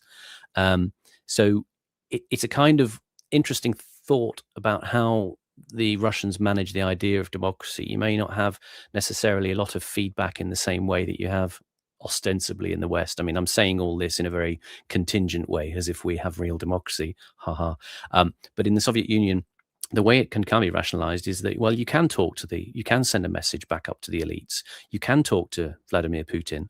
I mean, he does these Q&A sessions. I mean, they last about 4 hours, so they're quite hefty. It's every Christmas, isn't it? Just before Christmas. That's right. Yeah, and they have a sort of press conference with it as well. So it kind of shows that he's addressing your concerns, and it's obviously very curated, but that's the way they do it. This will sound ridiculous, but this is very much in the tradition of Stalin. Right. Yeah. Stalin was all about this idea. He loved the idea of, like, the command being accountable to the worker. Like a revolution from below, he called it all the time. But this was like built into the Soviet constitution that he wrote in 1935. There's like chapters and chapters on this mechanism that you're seeing here. So in a strange way, this is staying true to Soviet procedures in a way, because they always did this sort of stuff. And it was obviously highly structured, all of this stuff. I mean, they knew kind of where they were going. The questions were sifted. They had very detailed answers prepared. So, I mean, there was nothing necessarily spontaneous about this, but it kind of tickled me, the idea that, it was almost, I was thinking, was it like Children in Need or something, that people could ring in. Here's Dan from Norwich. It's 50 rubles for me to say fuck. Oh no, I can't say that. So it's dinner time with Putin available on YouTube to watch for us. Yes, some of them are. Yeah, I mean, have you watched any of them? I haven't. Some of them have got translations. A lot of them haven't. But I'll post up a link to some so people can have a look and see. But I mean, it feels like it's sort of like it's a kind of grind you down approach. It's like, you've got the sense of you've got this access, and then probably a lot of people after half an hour are going to switch over and watch the what do they play in Russia apart from football? Ice hockey, something like that. One of the things that this slightly reminded me of was the Uber. Do you remember the uber rare appearance of MI6 boss and former Star Trek model? Oh yeah, Blaze. What's her name? Natasha Yar. Blaze Metrowelli. Blaze Metrowelli, who for ages do you remember I was saying, like, does she really exist, this woman? And then she actually appeared and gave this very robot-like speech. Yeah. But that was weird because we never see MI6, do we? We never see them. No. And yet here the KGB being like, yeah, we'll just do a super chat session here, Yeah. I mean, you do find when looking at this stuff, there are actually a number of clips of, senior generals, KGB people even, sort of giving talks on things. But again, they're sort of these highly structured technocrats behind their big, thick rimmed glasses, pointing at blackboards or map boards, with a stick and saying, well, this is what's going on in Afghanistan. So it's not entirely that it's a completely closed off thing, but it's a very controlled exposure. I'm into the aesthetics of this set, by the way. I'm into the basic look of it. Yeah. I'd like our TV to look more like this.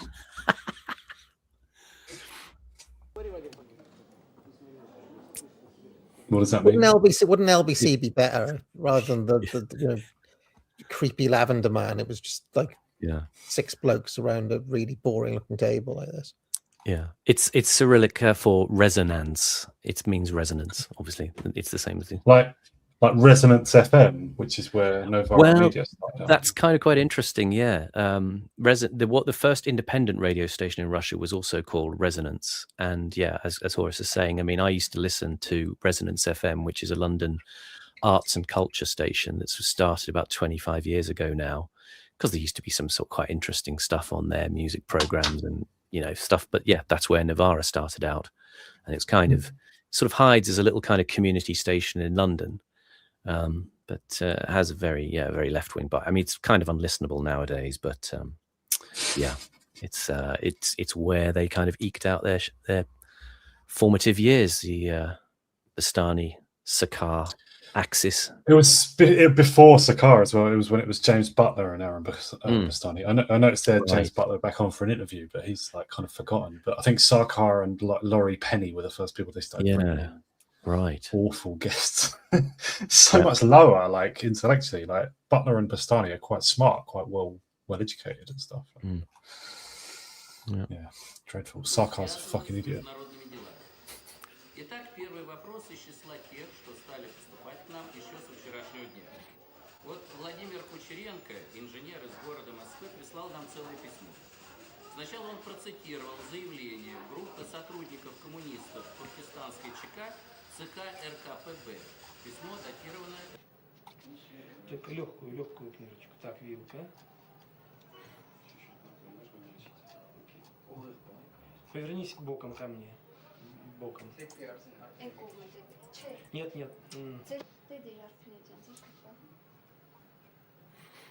Это нож, сделанный из нержавеющей стали. It's not magic. Так, хорошо. Теперь возьми другой предмет. No. I couldn't determine anything about this girl at all. And I don't think she had magnetic hands. I think that's just friction. Yeah. I mean, it's probably stainless steel cutlery anyway, so it wouldn't have been magnetic. Or would it? I can't remember. Which one isn't the magnetic one? Anyway, this is probably footage from Ghost Plan, the Curtis film. Yeah, so this was this system that I was talking about, which I'll just go to. It was called a beznalishny расчет. It was cashless payment, and essentially, it was not material money. It was, again, this exchange system that was used within the relation between Soviet industry and the state. He says Khodorkovsky began to make millions out of nothing. Presumably that means it cost him nothing, but he was getting some sellable value out of this cooperative somehow. Yeah, you basically had to. You got funds from the state by presenting a kind of like a plan of how you would organize your production. And after Gorbachev brought in certain reforms, he kind of undermined the system. He loosened everything up, and they pulled Gosbank, which is the central bank. They pulled it apart and created a sort of what they call a two-tier banking system.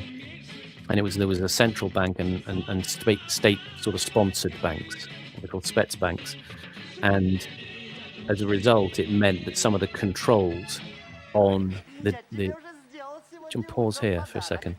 On the organization of and distribution of money were loosened up, and therefore in the sort of gaps, people like Khodorkovsky could get in and start to reconvert that money back into hard ruble currency and either take it out of the country or buy up assets with it, alongside what comes to happen later on with the voucher system, the sort of shares in the state-owned industries, the privatization checks they were called. And so what Khodorkovsky was doing would have started in the mid 80s. I think it was sort of 85, sort of 86, late right? 80s, sort of okay. At that sort of time, 86, 87, 88 was when Gorbachev put through the bank reforms. And the voucher system, like converting the nationalized industries into vouchers and stuff, was like 91, I guess, right? Or 92. It was under Yeltsin, I believe. Yeah. I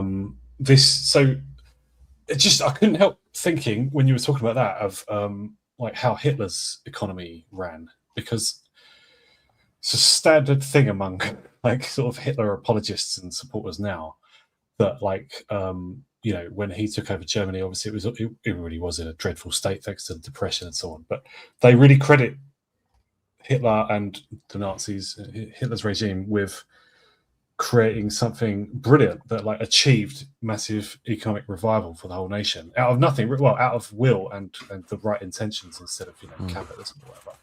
And whenever anyone goes into, well, hardly anyone ever goes into the details of how that works. I mean,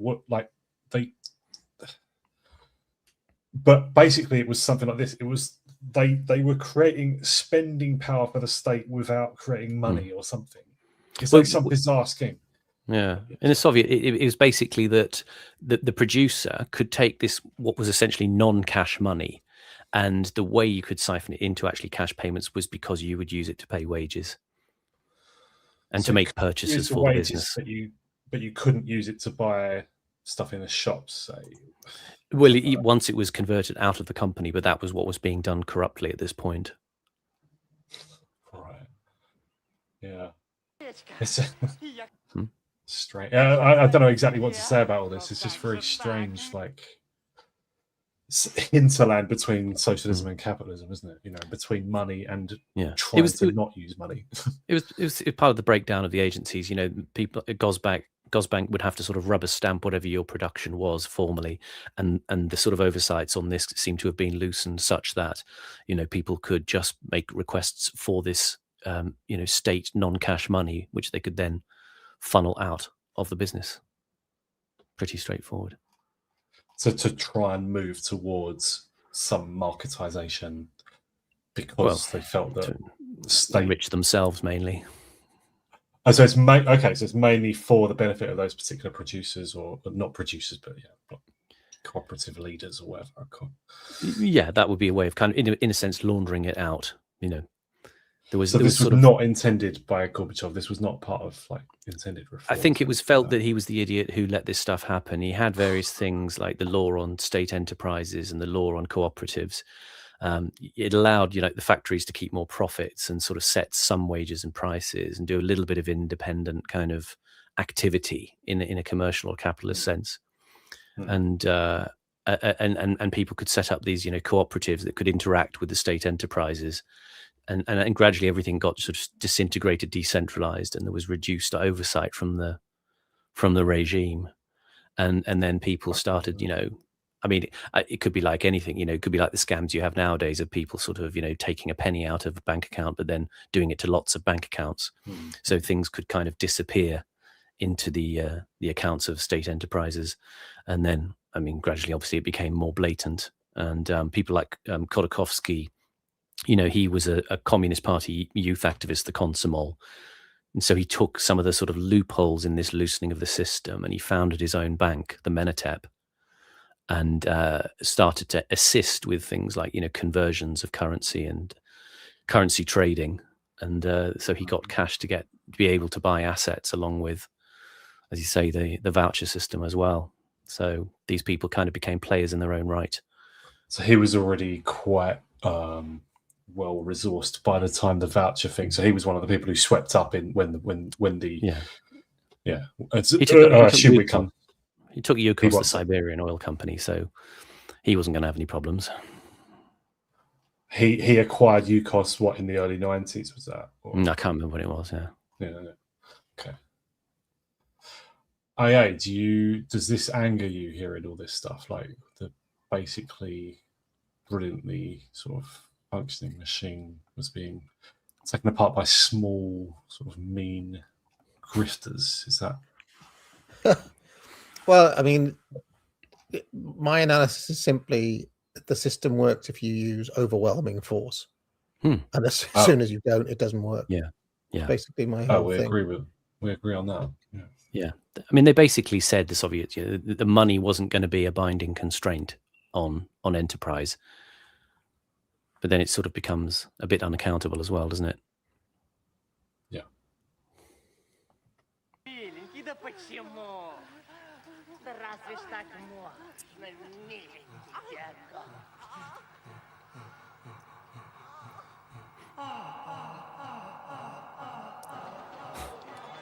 I'm waiting for you in my room. Okay? I'm waiting for you in my room. You go your room? I'll post up the Russian version of Lord of the Rings if anybody wants to watch it. It's unintentionally hilarious, but very sincere. Does the ring represent like capitalism? Well, magical thinking of some kind, maybe, yeah. But it seems to be the first part of the Lord of the Rings. I don't think they completed it. It was kind of, they sort of had things like Tom Bombadil in there, so obviously they were completely going for a certain market. But I think it was very much like that sort of old Ralph Bakshi film. They only got part of the way through the story, I think. Are you guys pro Bombadil then, or? No. I'm against him as well. Unnecessary, frivolous. It was just like a long scene that added nothing to the story. Right? They always say kill your babies in writing. Tolkien indulged himself for that one, didn't he? Yeah. Bombadil. What this footage here? Like these are prostitutes being hired in a cafe. Ordinary women. Right. Ordinary women. Yeah, there was an article in 1991 in the LA Times which I had a look at, and there was a lot of ordinary women who just basically just couldn't earn anything when inflation was at 30% a month or whatever it was.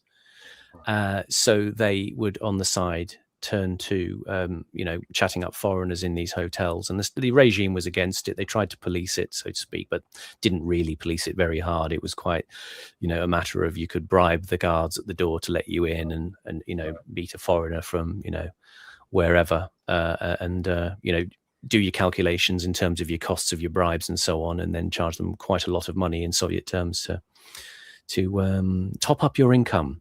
But there was a poll back in the late 80s, early 90s, and it said something like 60% of schoolgirls wanted to be what they call valuta, which are prostitutes.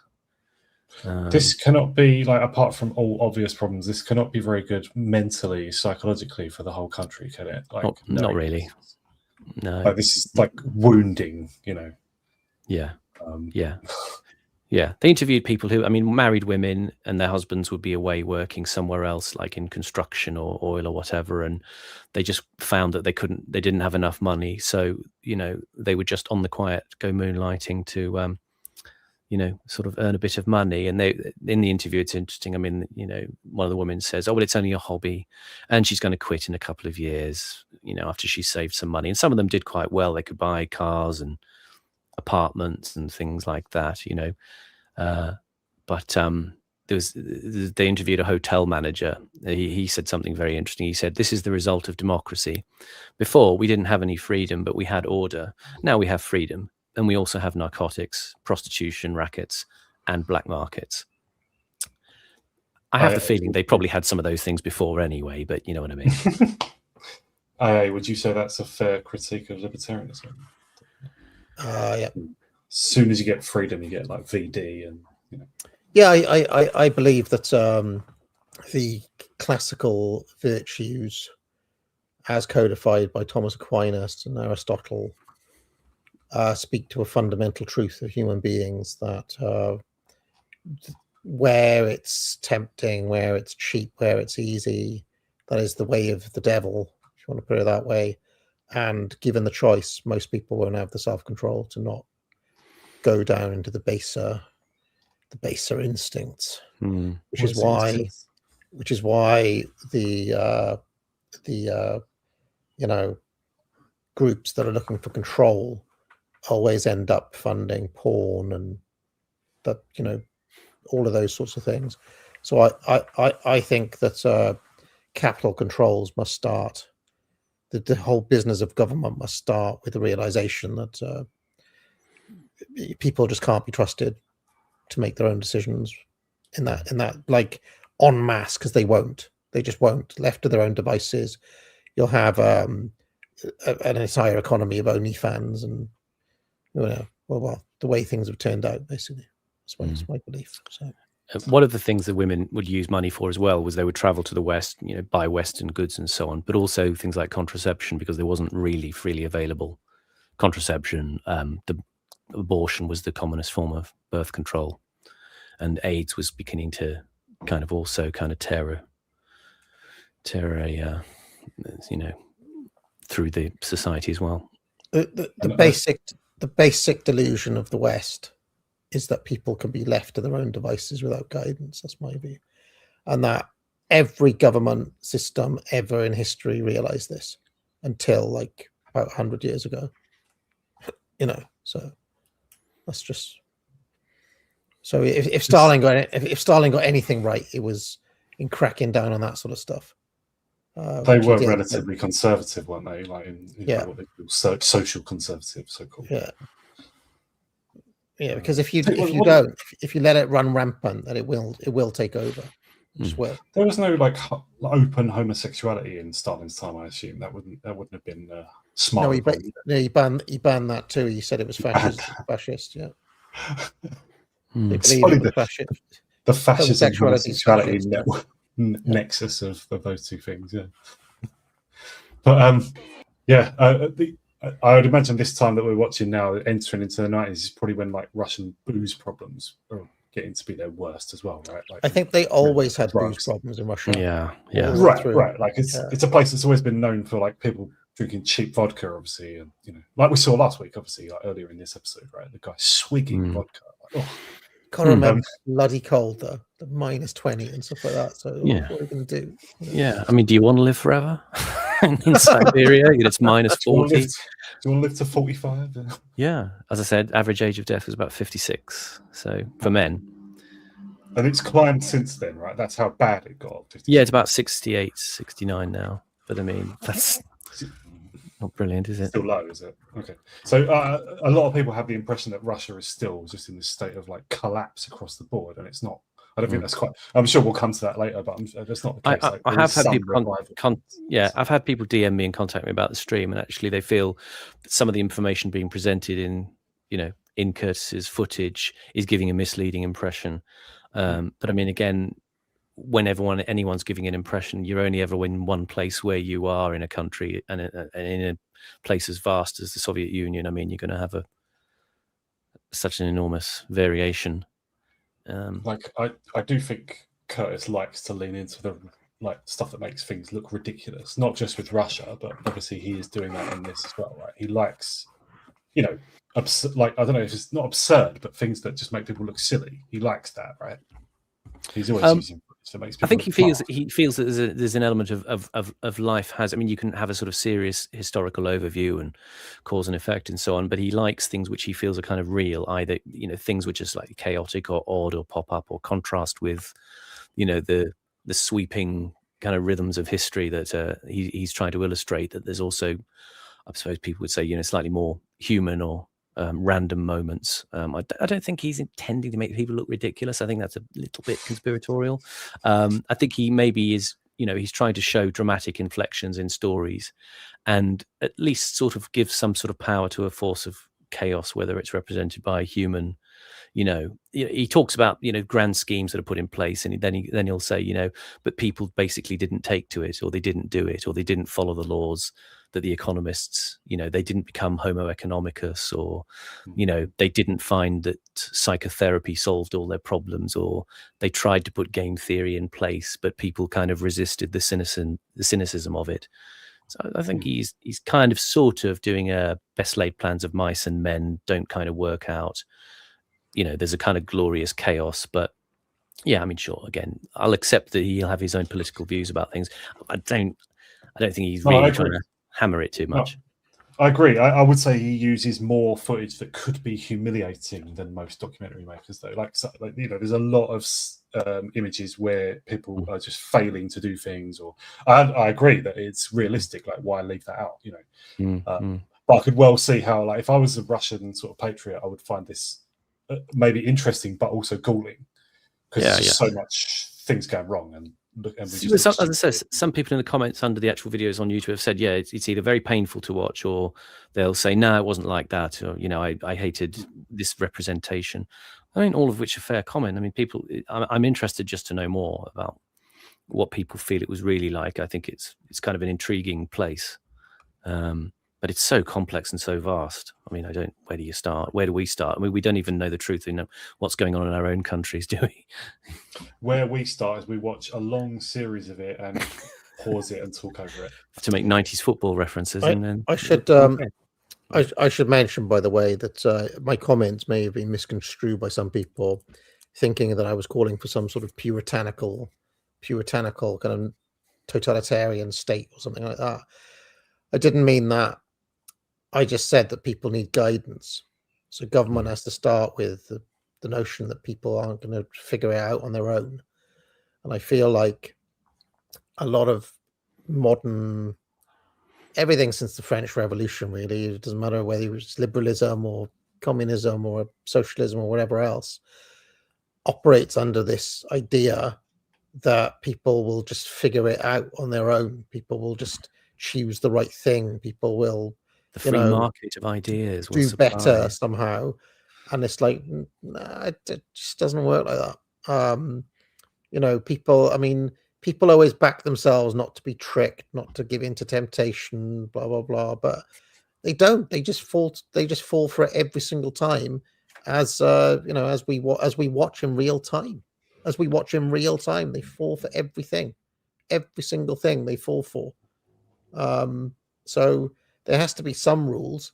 Now, that doesn't mean that you need a totalitarian state. You need to ban everything. You need to. I'm not advocating for that. I'm just saying there needs to be something. There needs to be some guardrails, because people will not figure out on their own. They just some people are not going to make it. Just look around the towns that you live in. So, yeah.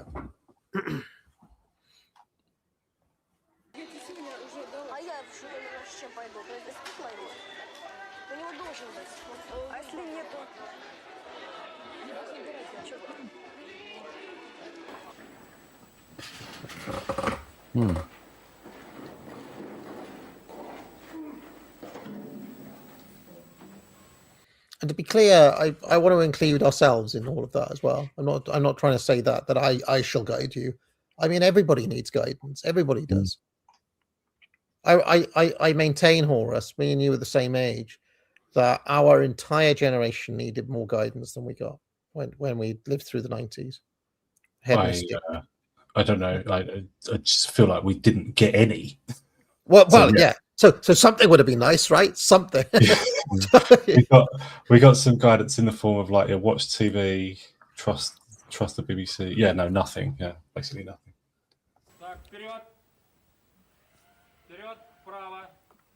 That's a good shot. This is a little tank bot that they made to go into the reactor core. It was actually in, and they filmed, and you can actually see radiation as little white flecks on the actual footage that the camera was recording. This was the Ufa train disaster in '89. Basically, there was a natural gas liquid pipeline. There was a gas leak, and a train went past, and there was an overhead power line. Of course, there was a spark, and it ignited a gas pocket from the pipeline. And there was an explosion, which was about 10 kilotons in force, which, if you compare that, Hiroshima was about 15 kilotons. So it was quite bad, and about 600 people died. See that water coming out there? Yeah. Reminds me of when I first got into my student digs back in 2001. Right? Yeah. And the water came out the taps like that. And I remember we just got there, like, bloody hell, we're going to live here. Well, does it run clear after a while? It did after the first couple of days. It ran clear, but when we first got there, all of those buildings have been condemned now, and it's basically, if you go to that campus now, it's like Disneyland. But I think we were some of the last people to live in the condemned Alcatraz blocks that had been built at some point. They all came down though. That wasn't in Russia. You didn't go to. It wasn't in Russia. No, it was in Egham. So. Okay. Bad plumbing exists everywhere. And this is the Cosmos. It was a hotel that was built for the Olympics in 1980, and it was kind of meant to be sort of like, fake. It was Western luxury, but it was fake and cheap and nasty. It's like the flashy looking chromium taps you can buy in B&Q that you put on your bathroom, and they'll just bubble and rot and go terribly. They're just cheap crap. And it was kind of the place that basically the prostitutes would go to take the foreign businessman's money. Now, unfortunately, chaps, we're going to have to call it early here. I've just seen something. Oh no, we've done more than 16 minutes though, haven't we? Yeah, we got through quite. It's Hat who's the talker. Hat. He's lying down in a state sanatorium today, folks. He was on a tear earlier on his Twitter thread about AI. I think he's very exercised about so-called artificial intelligence at the moment, and was excoriating it with force. Bubble, it's a load of bullshit. Yeah. I will very quickly do the super chat. Sorry to cut this short this week. Although I will say the Sloppinator, Simon, as well as saying, the problem with the Deepest Law is not just the title.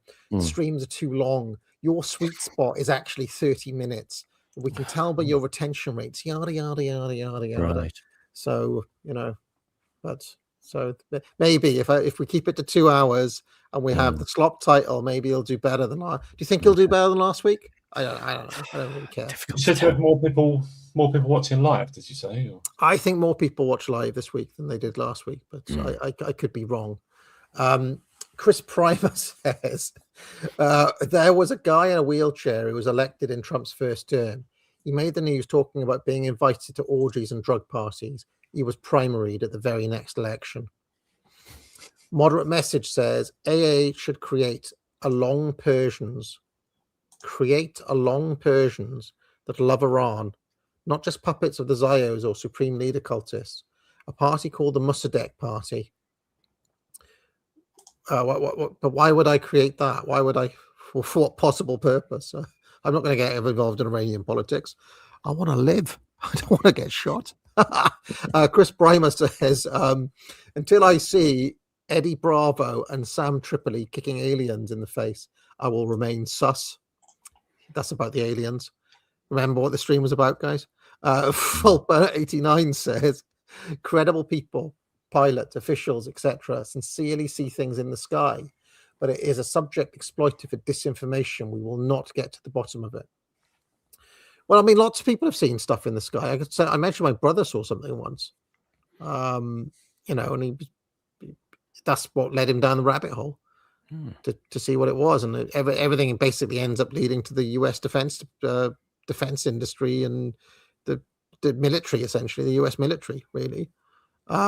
Sonata has given a $1 Australian, which buy half a Kit Kat later on. Thanks for that. Dog Cat says the second coming of Christ will be sponsored by Boeing and Lockheed Martin.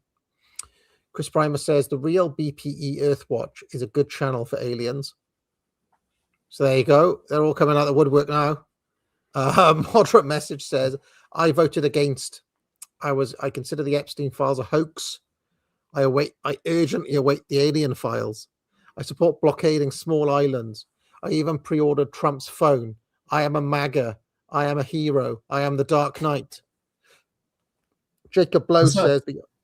Sorry, was that to the tune of "I Am a Rock" by Simon and Garfunkel? It sounded like it. Carry on. Yes, I think it was. Yeah, very strange message, to be honest. Jacob Blow says the arc of history is long, but it bends towards unpopular opinions. The vote, it's not unpopular opinions, is it, Simon? We refuse to recognize this comment officially in the deepest law supreme Soviet. The vote 82. I mean, did unpopular opinions even exist?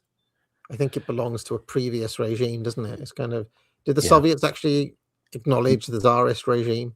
I don't know. It underwent erasure. The vote says, buy yourself some nicotine patches on me. Listen, Vo, cigars are not addictive. I know it's difficult for the cigarette smoker to understand, but despite the extremely high nicotine content in cigars, you don't inhale it, and therefore, right, see the cigar I've got here? I could not smoke for another 3 months, and it wouldn't make a blind bit of difference. It's as and when you want.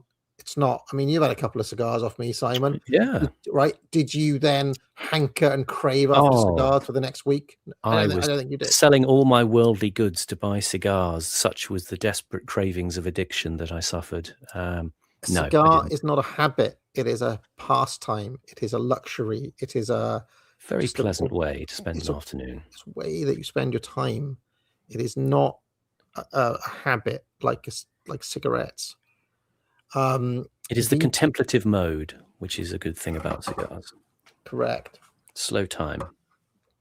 Yeah, and in fact, I've just reminded myself I have to go back to Wales this weekend, whereupon I shall be gifting my dear brother all of my humidors, all 4 humidors.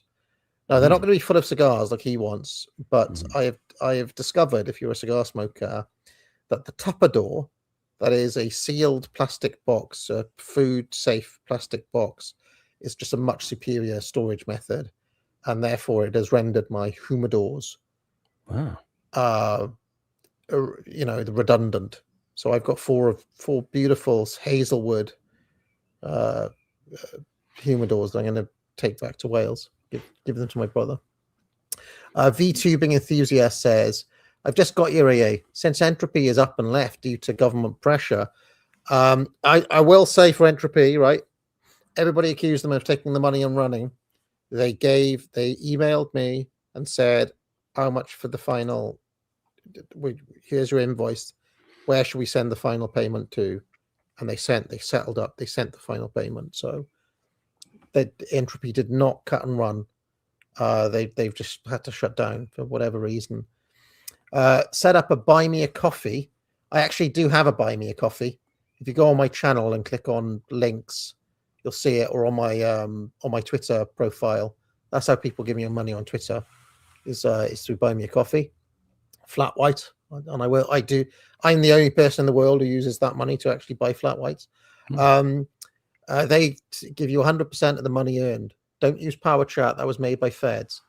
He also says, when you get to the best game of the 2000s, don't forget 2001's Max Payne. I never played Max Payne, so I'll have to give that a look. Way ahead of its time as a TPS with artistic themes of Nordic mythology and corrupt pharmaceutical companies. So we've taken a little bit of a break on the Game of the Year series. We're doing the Mount Rushmores at the moment, which is people can vote in. Everybody can vote. There's an actual voting form. And today was the Mount Rushmore of gaming companies I don't know. You probably haven't watched it yet, Horus. You guys haven't watched it. Who would be No. your Mount Rushmore of gaming companies? Well, yeah, I'm sure you're going to mention Microprose. Obviously, that's one. Yeah, that's the only one I was going to say. Microprose did not make it onto the final Rushmore, I'm afraid. But Sid Meier had been in exactly. How does? Yeah, because they ended in '96, and this is like what's the most important gaming companies in gaming history? It's not really Microprose, is it? You know, all in consoles, games, publishing, developing. You know, they kind of influence though. Influence of Microprose as a inspiration it's for. Not. It's still not big enough because you're dealing with all of the companies ever. So it's just a few companies. Well, Just Nintendo's one of them, right? I mean, yeah, obviously, yeah. And then Sega. you should watch it. You might be pleasantly surprised. But yeah, there were two others as well. But you should watch it if you're interested. I would like to think Bethesda don't make it because they fuck things up. But anyway. Yeah. Well, Bethesda did not make it. No. Okay. There was much mulling and toing and froing, but I think justice was done in the end. Corelena says, because when you're carving it into a mountain, it's bigger than just making picks. It's like this is permanent. This means something. So you can't really flub a pick, you know. And as you can say what you want about the Americans, I think they probably got the Mount Rushmore presidents right, didn't they? Was it Washington, Jefferson, Lincoln, Teddy Roosevelt? Teddy Roosevelt. Yeah. Okay. That's probably the right four, isn't it?